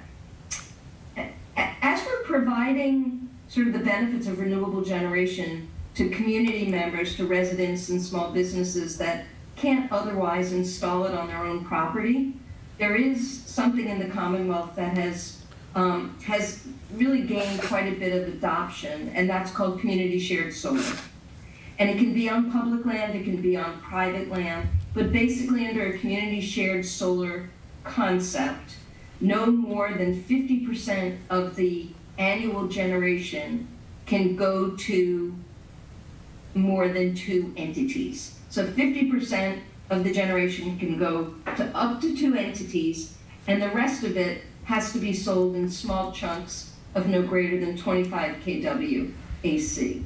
So small businesses, it's certainly sufficient for even a large size home. Small businesses, residential, it's designed to provide the benefits of solar to the community. Typically, those types of arrangements are best served under power purchase agreements, as you mentioned, and those power purchase agreements can be from projects that are constructed in the town, or they can be from projects that are constructed outside of the town. There's lots of community shared solar projects out in the western part of the state.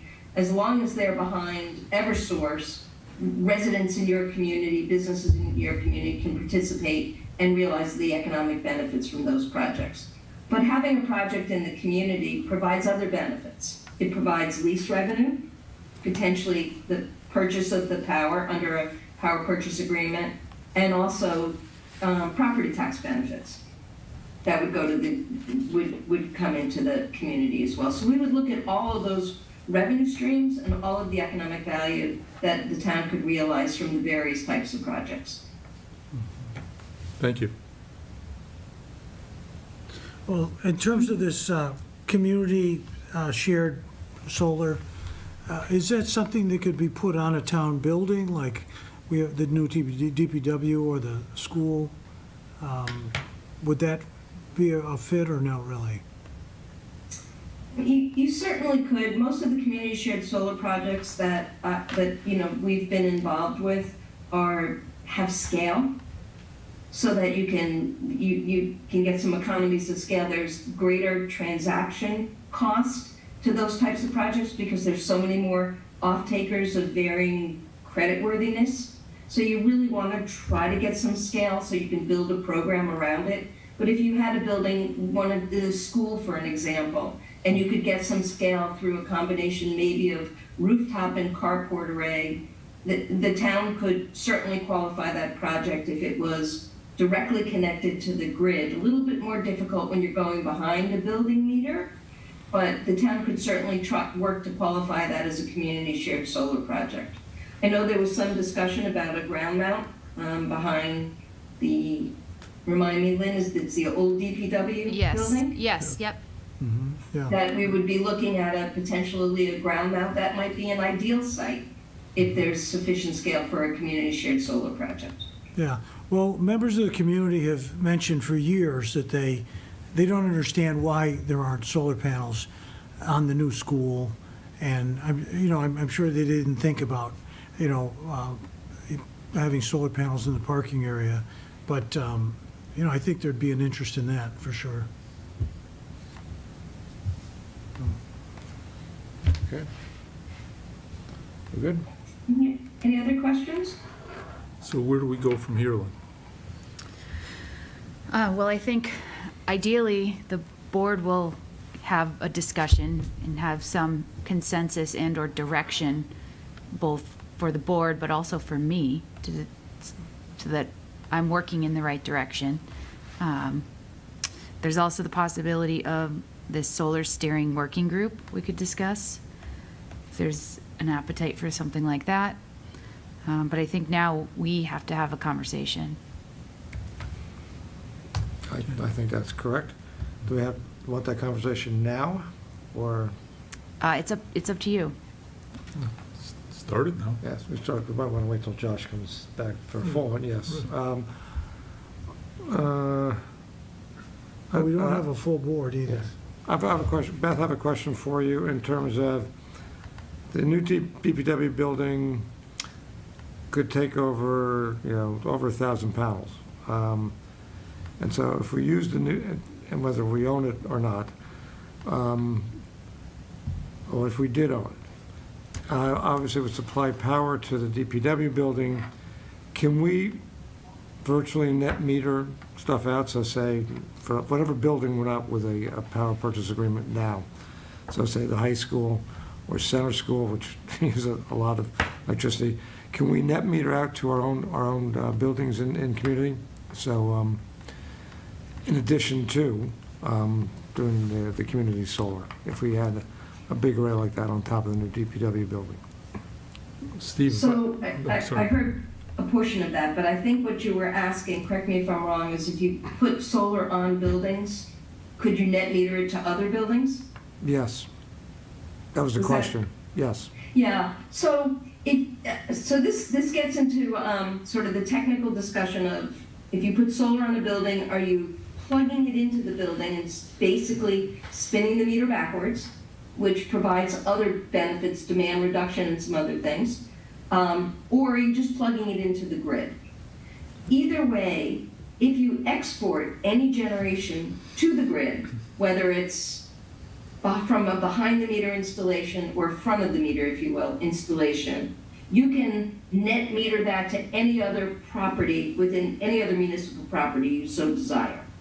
So if you're generating solar energy at one of the schools and there's excess generation during August, as an example, when the solar array is humming along and there's less use in the building, and it exports to the grid, Eversource will monetize it based on the tariff, and then they will apply it wherever you tell them to apply that financial credit.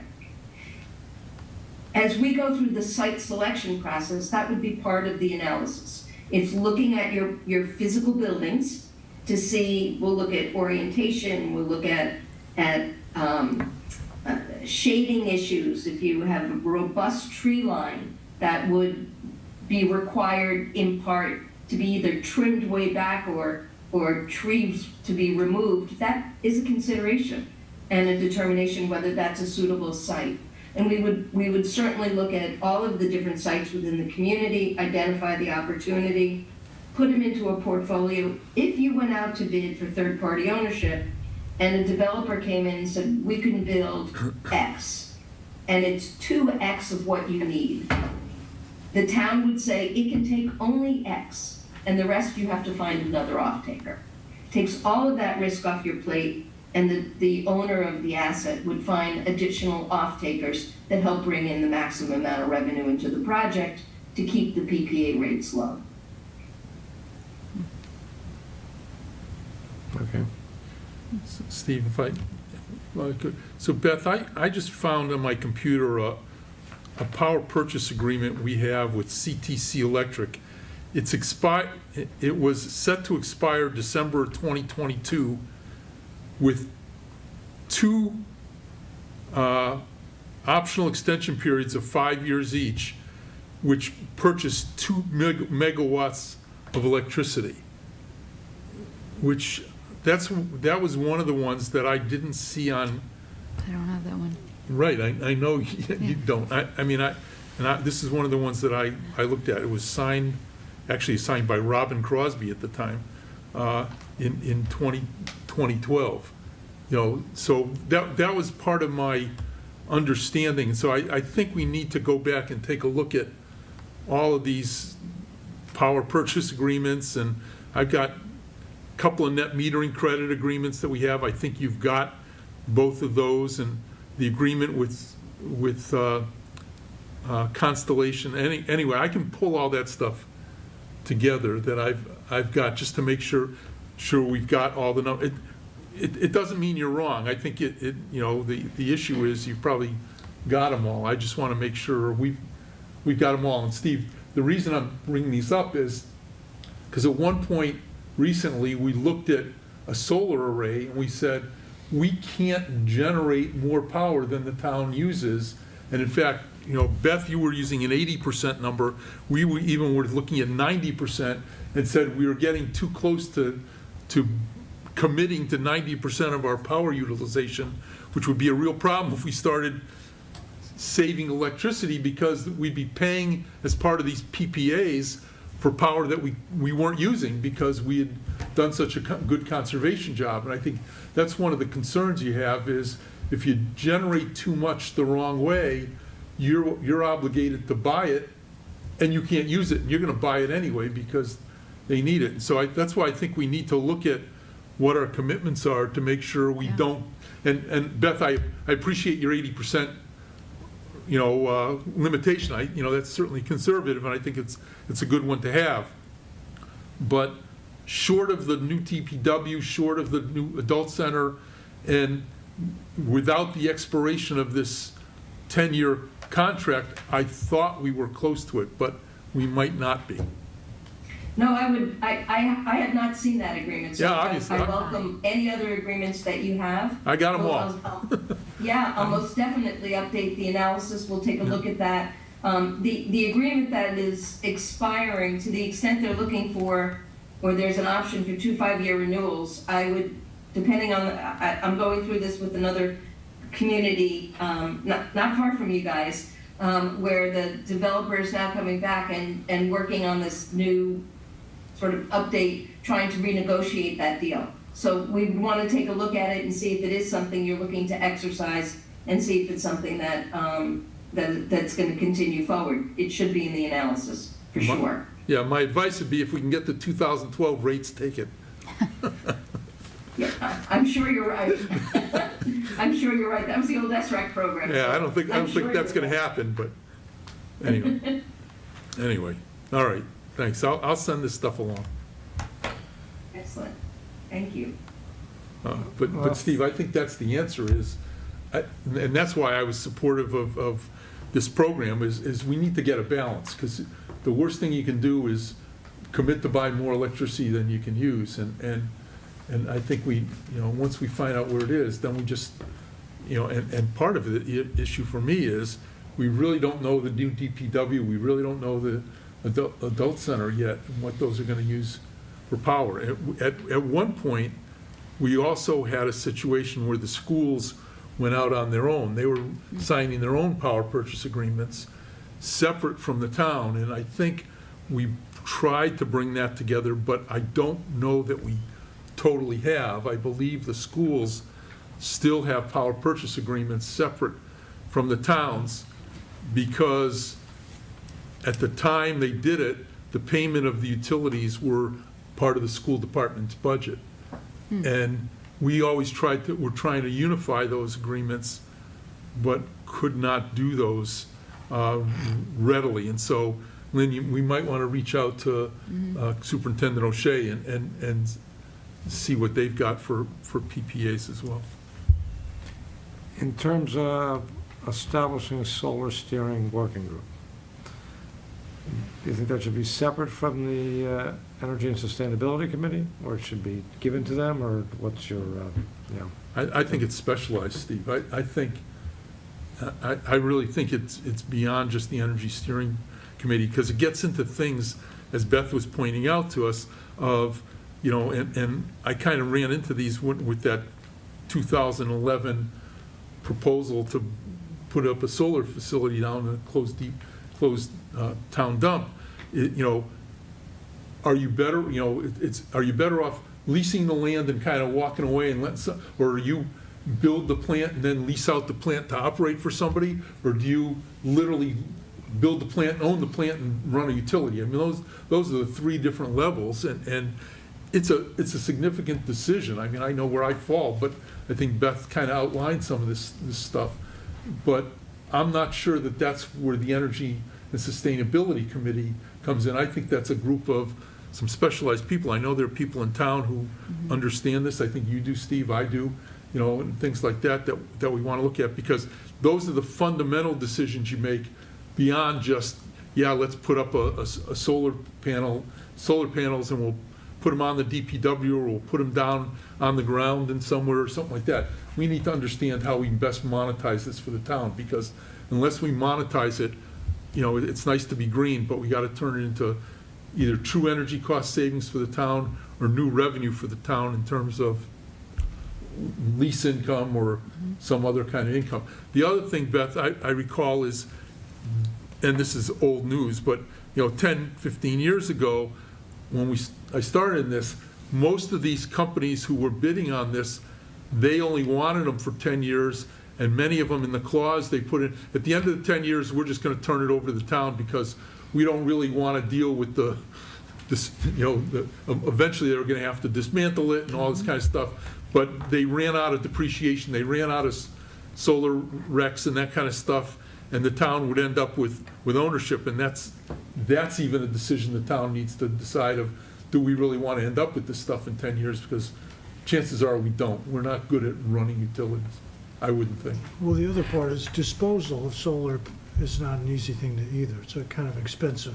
Well, the question is how much these things age and decline over time. I mean, the solar panels today are a lot better than they were just a few years ago, but their efficiency declines over time. But like Beth said, if we don't own it, that's not our problem. Right. And from my perspective, that's the right way to go. Why would we got enough trouble plowing the streets? Why do we want to own a utility like this? What we want to do is get an appropriate share of the revenue, whether it's by leasing the land for an appropriate amount of money or getting the electricity out of it for a significant savings to the towns. But I can't imagine where we'd want to actually own this stuff. It's just... Right. But leasing, because this split of 80% for them, 20% for us, doesn't seem that appealing unless there was some sort of a lease. Well, but that's what I'm saying. It's at some point, having somebody like Beth who understands the ins and outs. I mean, if their organization companies forming a corporation start to own a solar facility. At one point, I consulted to some guys in Agawam who turned their driving range into a solar facility. They were making, like I said, making more money on the depreciation and the tax credits than they knew what to do with, and the electricity was just kind of a secondary thing. Now, again, that's all changed, and we need people who understand the current things. But the MMA meetings that we've been going to the last few years, they always talk about solar 2 and solar 3, and if you can sit through it and understand it, it helps a lot. But to have a consultant like Beth and the Beacon Solutions it would help us a lot to answer some of those questions. Well, it seems to me that the first step is to establish a steering group so we know specifically the questions to ask people like Beth. I mean, right, Well, so we got the DPW building, we have the site down, the old DPW stuff, we've got the adult center, For all we know, we may have a new middle school, we've got all this stuff.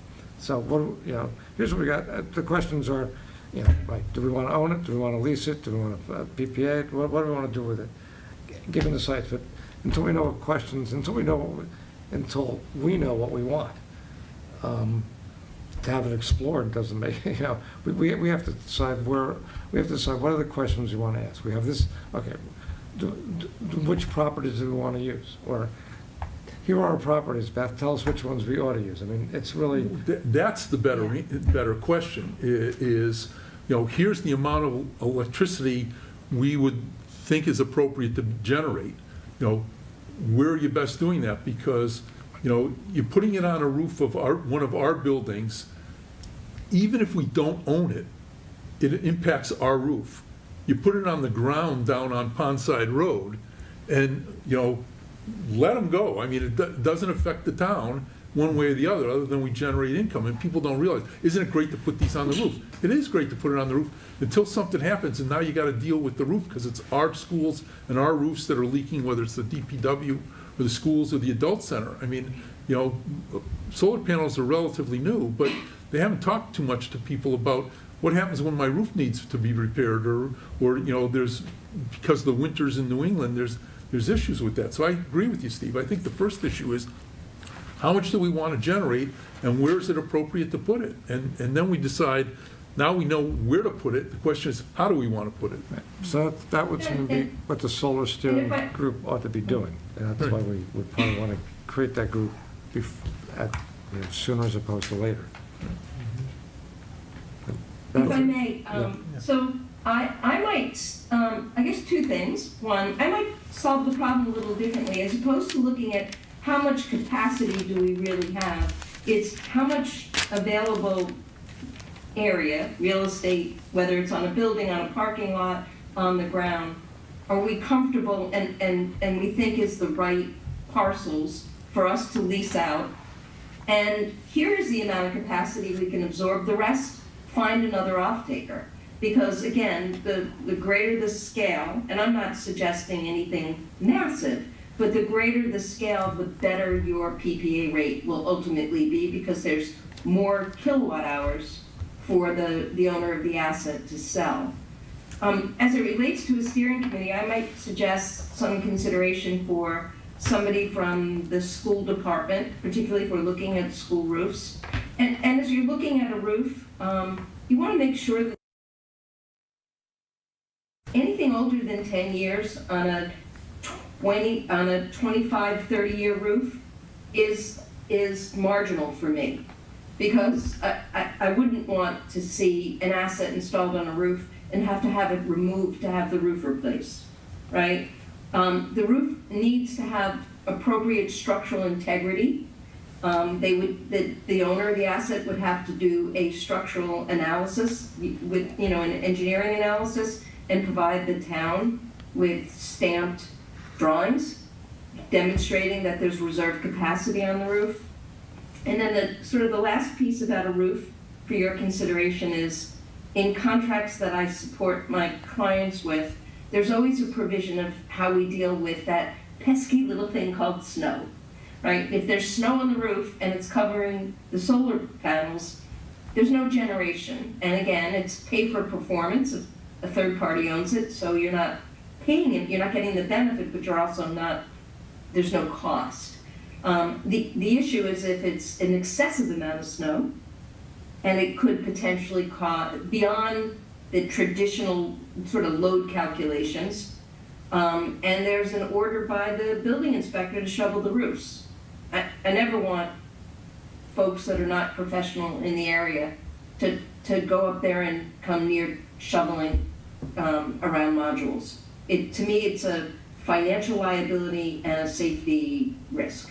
So those are the things that we talk about, and that's why I said I would recommend, if you were looking at a steering working group, somebody from the schools, certainly your town manager. I would include somebody from finance, maybe your new DPW director, people who understand the buildings and come at the problem, maybe somebody from your energy and sustainability committee. I've had members of the select board on these steering committees. Again, helping describe, to sort of hone in on the strategy and the approach the community wants to undertake. And then the last thing I would say is if you went out, decided to go out to bid, and you had a portfolio of projects, that's not to say you don't have to do all of them. Right? They come back, the developers will come back with a proposed opportunity, and you have an opportunity to pick and choose what makes sense. Obviously, you make the project too small, it may make it uneconomic to proceed moving forward. So those are the kinds of things that we would talk about and work through in this working group, is looking at the site opportunities, thinking about what the constraints might be, identifying concerns as it relates to a roof that may already need some repair work. Before any rooftop projects are done, I mentioned the structural analysis, but there's also a pre-inspection by the roofing manufacturer and a post-inspection to make sure that the warranties of the roof have not been voided. So there's a lot of care that goes into this process that we make sure is taken into consideration as part of the entire process. So I have a question. So what you're saying in terms of, it's almost think big. Don't think about what the town can generate, but think about what the town properties can generate. We will take what we need, and basically then the entity that develops all this stuff will then sell this power elsewhere to other folks. Is that what you're saying? Yeah, that's absolutely correct. And in fact, if the town is interested in community shared solar to make available benefits to its residents, the town could take half of the generation from all of the projects, and the other half could go to the community. In small pieces, you're not administering it, a private entity is, but you're facilitating that effort to happen by leasing out your parcels. Well, and the thing that is appealing about that to me is, we do have a fair number of people who are on fairly low fixed incomes in town. They manage okay, but, this might be a way that the town could help them with electrical costs, so they can continue to live in town, because we have folks who say, well, every year the taxes keep going up, it's an expensive place to live. And so I guess I would see that as a plus. The only other question I have, Beth, is that the disposal of this equipment, this electricity generating equipment, what's the status of it? I mean, is it difficult now? Is it going to become more difficult in the future? Is this something the town would never want to own in terms of that? So, there hasn't, the solar modules typically have a 25-year warranty on performance. Okay. So we haven't seen a lot of landfilled projects. In fact, I'm working on a project up in Beverly, Mass, where there's a legacy solar project that is actually not very efficient, but operating, that was built during the Carter administration. Mm-hmm. And probably the second oldest is up in Newburyport, which is at least 25 years old. So while the performance warranty on the modules is 25 years, the systems can continue, energized for long beyond that. Many developers actually look at 30-year lifespan at minimum. With that being said, so I haven't seen a lot of modules end up in landfill. Obviously, any metal associated with the racking can be recycled, and I would suspect that by the time any asset on your property is ready to be removed, proper recycling and disposal efforts will be far underway to reuse much of those body parts. Okay, thank you. Steve? Yep. I guess I need to express a concern that, an approach that says, let's study the whole thing and get where we know how much land or area or roofs we have, and then look at this, and as kind of one fell swoop is nice, but it really does delay implementation, and with tax laws changing at a rapid rate, I just question whether or not we're not better off saying, look, and my bias is going to show here, we know we want to put something on the site of the old DPW. Let's just move forward with that, and it'll fit within the town. And start there, and because that can move forward quickly and grab the tax benefits and that will exist still in 2022. Because if we wait 4 to 6 months, and any time, and I guarantee you, any town study we're going to have is going to take 4 to 6 months.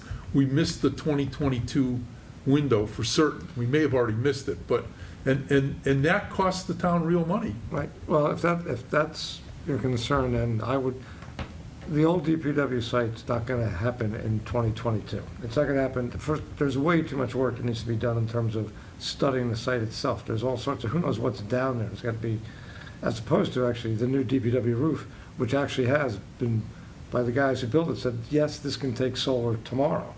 I understand what Beth said about roof issues, but in terms of something that's ready to go, I mean, the DPW, the building, that's ready to go. The old DPW site, I don't know if you saw the analysis that was done. It was a preliminary analysis on it. There's a lot of study of what soil samples, the whole 9 yards, what's down there, needs to be looked at. And so in terms of, I think we should have done this yesterday. But if it's, I don't mind the townwide approach. I assume, right, from a developer's point of view, doing. So Beth, the tax credits go down. They're not 26% through 2023? Yeah, so there's rumors that the bipartisan infrastructure bill that they're working out the details now may in fact freeze again, as it did in December of 2021, the investment tax credit at 26% or raise it up to 30%. So the solar industry is pretty anxious to hear the solution of that. But right now, under the current law, the 26% is valid through December 31st, 2022, and in January 2023, it will go to 22%. With that being said, just as a FYI, and solar developers and investors are doing this every day, to the extent they can demonstrate that 5% of the capital cost has been spent in that calendar year, they can what's called safe harbor that tax credit, and as long as they build the asset within 3 years. So there are structuring opportunities. I'd like to go back just to, if I could, to the question of studying. Lynn and Corinne and I sat on a Zoom call and we pulled up Google Earth and we looked at various sites within the community. I would just recommend we have a list of all of the properties that the town owns. We can do a quick Google Earth. I'm not suggesting an expansive sort of study or analysis of every individual location within the community. I think there's going to be some key sites that are easy targets, and there may be some other areas like the landfill. We might want to step back, take a look at it again, and determine whether or not there's another path to, since the last time you looked at it, to utility interconnection that gets you to 3-phase without the obstruction of a railroad or those kinds of things. There may be some ways of doing that. But again, I would say the site selection process is maybe a couple of weeks, and some of that just might be data gathering. How old is the roof? Is there anything in the capital plan for the parking lots in the schools in terms of growth or expansion or anything else? Really understanding future use of buildings. That information, I would suspect, is readily available to town staff. And so I don't see this as being an expansive study, but really identifying the portfolio that you think makes sense. And you may ultimately decide these 6 sites are what we'd like to look at as part of this. The risk you take in incrementalizing and saying, let's just do this project, if it's too small, you won't get anyone bidding on it. The incentives behind Eversource West are not as great as other parts of the Commonwealth, the financial incentives by the construct of the program. And so you want to make sure that your project is attractive enough to get a good offer. That makes sense? Yep, thank you. Yes, it makes sense that the western part of the state will get the short end of the stick once again. So, yeah. But be that as it may. Yeah, I think the debate. But that would be part of the strategy session, is where do we want to focus? Right, but, Right. but, you know, this town will debate forever whether or not we want to put solar panels on the high school parking lot or something like that where, you know, from Google Earth, that looks like a kind of a natural thing. But, you know, there are people, you know, if your neighbor across the street, you got to be concerned about it. And, you know, I go back to when we were considering something down in the west end in what we call the plains, floodplains of Longmeadow. That's an approach zone to Bradley Airport. And the FAA at the time was issuing, you know, warnings about reflections off of solar panels into airplanes in a approach zone. And so that goes way beyond what a study group can do in the town of Longmeadow to look at Google Earth and say, yeah, that'd be a great place. It's a great place to put up panels, but we got to be careful because that is a Bradley Airport approach zone, and we can't put up panels at certain angles in certain areas there. That I learned the hard way. So we got to understand all that stuff. And some of that has changed. Of course, as you know, Logan Airport is covered with solar panels. And Deer Island, which is right around the corner, is covered with solar panels. I mean, I worked for the Pittsfield Municipal Airport and the airport on the Vineyard, where they were actually looking to site solar arrays on their property. There are some FAA issues, and there is a permitting process with FAA if you're in their sort of path. Right. But that would be up to the developer to evaluate and look at and see if it applied. I mean, to be honest with you, your landfill would involve Mass DEP, your old DPW building, to the extent if it has a, you know, any kind of notification with DEP would be under that jurisdiction also. So I'm not suggesting that permitting issues aren't something that would need to be addressed, but understanding that as part of the procurement process. The town may just decide it's not worth the effort of including it, but I always like to start big and then winnow it down to something that the town is comfortable with, so that you don't lose an opportunity. Fair enough. Because you can't add it later. As you start to incrementally add things, you're going to lose value, because the SMART program, which is the solar incentive program, is a declining block incentive program. So as you progress through the SMART program, the incentives diminish. And so I always that's why I encourage my clients, think big, winnow it down to something that you're comfortable with, and then put out a portfolio and try to get the best offers. Mm-hmm. Thank you. I had a question for Lynn. Is you looked at this preliminary, different places and so forth for this, is there any land that the town owns that could be considered buildable lots or buildable areas that might be considered for this? Because I think that, you know, it's nice to think, well, we're never going to need another building where the parking lot of the school is, but maybe we would. I don't know. But does that take into account? Yeah, I mean, if we were looking at an exhaustive list of all town property, Yeah. then yes, we would look at that, what's future building potential. But so far, what we've looked at are not properties that would be built upon for residential units. Okay, well, not even just residential, but for town municipal buildings kind of thing. So you would say no. No. Okay, thank you.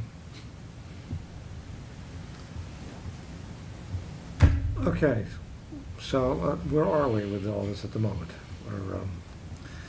We want to move ahead. We still, well, we want to establish a quick working solar steering committee. I mean, I think, you know, analyzing what we've got, which apparently won't be that hard since you've done the Google Earth of the town. I think what was mentioned was, you know,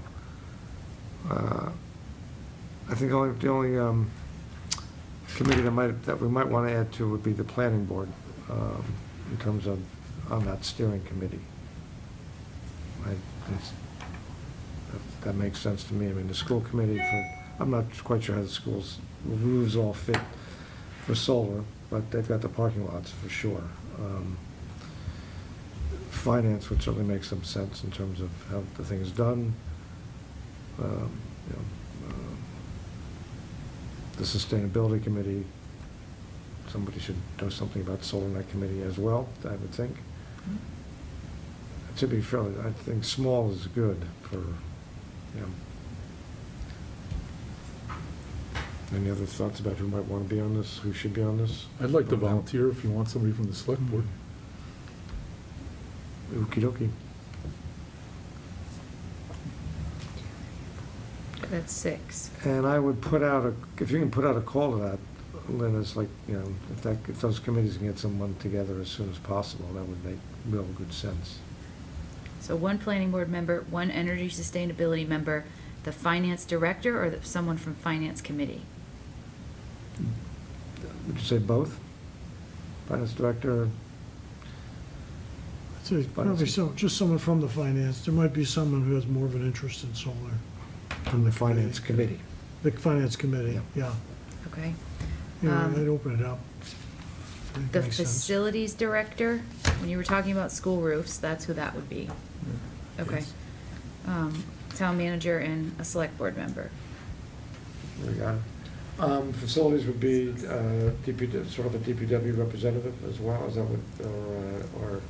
It could be. Yeah. DPW, but obviously the finance director and DPW guy need to be hooked into some degree about what's,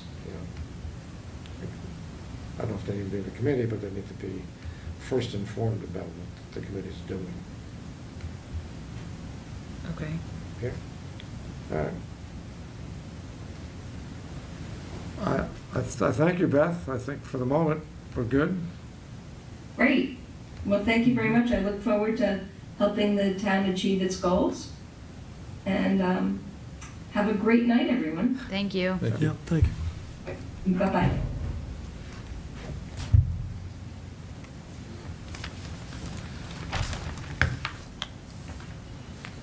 Okay, moving on.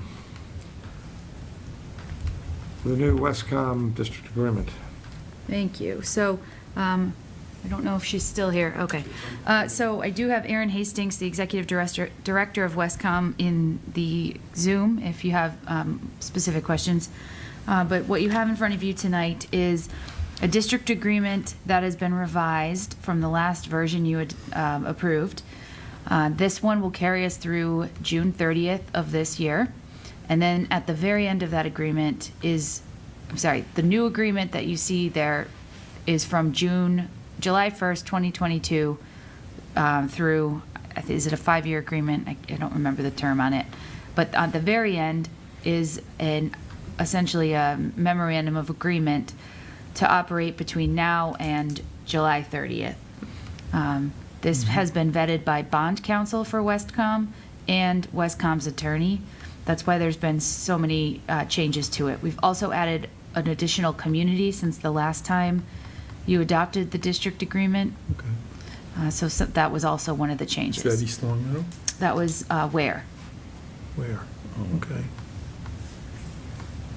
So there was there was considerable conversation at the board of director level at Westcom, because we wanted to make sure that the history wasn't lost, because the district agreement has been in existence for quite some time. When it was Long Meadow and Chicopee, there was conversation with Hamden at one time. And so we wanted to make sure that history was not lost. But we also are looking forward to what the district is now, especially as we go out to borrow for renovations at Salter College. Has any of the other towns approved this in its new form yet? There might have been one last week. We might have been the first. I know Munson is next week. I don't know. Is Erin Erin, do you know if anybody else, any of the other member communities have adopted this yet? Chicopee has already signed. Thank you.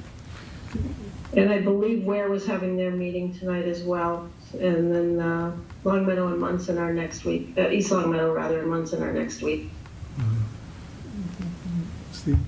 Yeah. I mean, I have no problem with approving this. My only question is that it's a 5-year agreement, and it has a lot in there about the Chicopee police system is where the operations are. Is this going to have to be rewritten and approved? Are we going to do this with a addendum when the Salter College site is completed and moved into? I thought it was interesting that it spells out the site in Chicopee. Aaron, if you have more on that, go for it. I do think it's possible that I think we're hoping that the renovations will be about 1.5 years. But we all know That's correct. Yeah. Yeah, it does spell out that Chicopee is hosting it only for the fact that that's where we are right now. And we wanted to make sure that we had that in writing from them, that we wouldn't be moved out of there before our building was ready. But I think to answer your question, Mark, too, yes, the agreement would need to then be amended to reflect the correct operating headquarters of Westcom.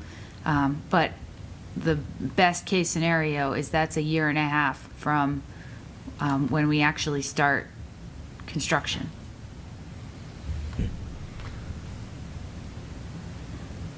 Okay, thank you. I just find it interesting that Ware, which is the second smallest town here, has this gigantic volume and is paying more than we are for this, which is, I don't quite get it, but that's okay by me. That was the system that was set up. Yep. Right. I mean, right do you want a motion to, I'll make a motion, we approve this revised Westcom operating agreement. I'll second the motion. Any more discussion? I just want to be clear. So the actual communities are Munson, Chicopee, Long Meadow, East Long Meadow, and Ware, correct? Yes. Okay, thank you. Which is very interesting, because I think 4 of those at least are 4 of the 5 that originally started this thing, and then a bunch dropped out and they came back in, so. Yeah. Yep. So good. Okay, motion and second. All those in favor? Aye. Aye. Okay. Thanks, Aaron. Thank you. All right. And Lynn, when this new cell tower is operating, is there any chance that my 911 calls will go to this tower instead of Connecticut? Aaron, are you still there? She might have signed off already. No. I brought this up with Aaron. This is not a Long Meadow Westcom issue. Cell towers, it's a nationwide issue. It pings off of the closest tower to your phone, and then it routes it whatever dispatch center is. Yep. Same if you call 911. Lynn, Yep. I am back in if you'd like me to answer that. Go for it. Thanks. Yeah. Will new tower help? No, unfortunately. Okay. It's a national problem. The carriers are only mandated by the FCC to give a triangulation of the towers. They're not required to give the GPS location of the phone. It's something 911 centers across the nation are working together to lobby Congress to recertify a national 911 program so that we can get the FCC to change that mandate with the carriers. That's the best news I've heard in a long time. Thank you. You're welcome. So you don't have to wait for the $1,000. I just have to wait. paid When by I'm Verizon. 85, I'm sure that'll be done. Thank you. An Arbor Day proclamation. I move we approve the Arbor Day proclamation that declares Friday, April 29th, 2022 as Arbor Day. I'll second. All those in favor? Aye. All right. Should I read this proclamation? Go for it. Go for it. Arbor Day 2022. Whereas in 1872, J. Sterling Morton proposed to the Nebraska Board of Agriculture that a special day be set aside for the planting of trees. And whereas this holiday called Arbor Day was first observed with the planting of more than 1 million trees in Nebraska.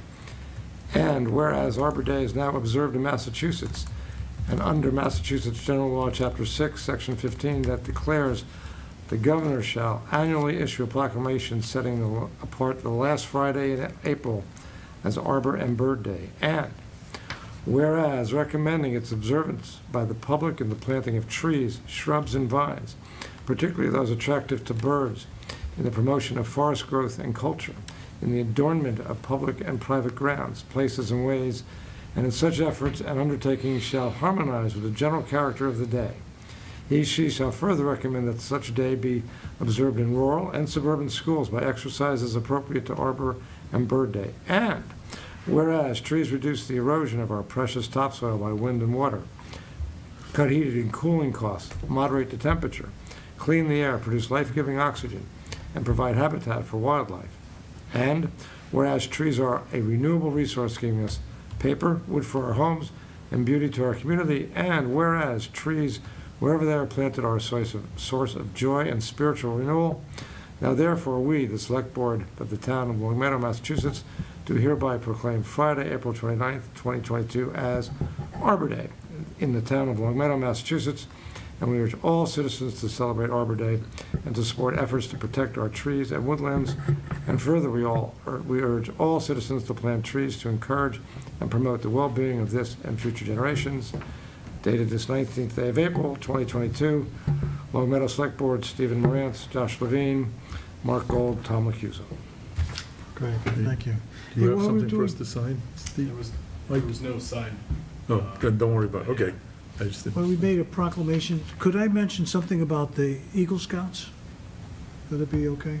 If you'd like. It was a correspondence, What's the correspondence? but I didn't do it during the Select Board comments. But we received this letter informing us that Perry Carmen, Chandler Morfitt, and William Reese, all residents of Long Meadow, are members of Troop 32, and they have become Eagle Scouts. They've reached the Eagle Scout Award, which is a huge accomplishment. It takes a long time to reach that, and I'd like to congratulate them and also congratulate their Scoutmaster, Jim Dowd of Newton Road in Springfield, for his efforts, and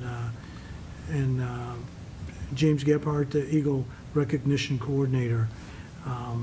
But that's a big life-shaping event, becoming an Eagle Scout. So congratulations, gentlemen. Okay, thank you, Tom. Oh, you jumped the gun, though, because we had one more thing on the agenda. We Oh, I need know we to have set one the more. fall town meeting date. Yeah. I'll move we set the fall town meeting date for Tuesday, October 25th, 2022, for the special fall town meeting. I'll second that. All those in favor? Aye. Okay, motion passes.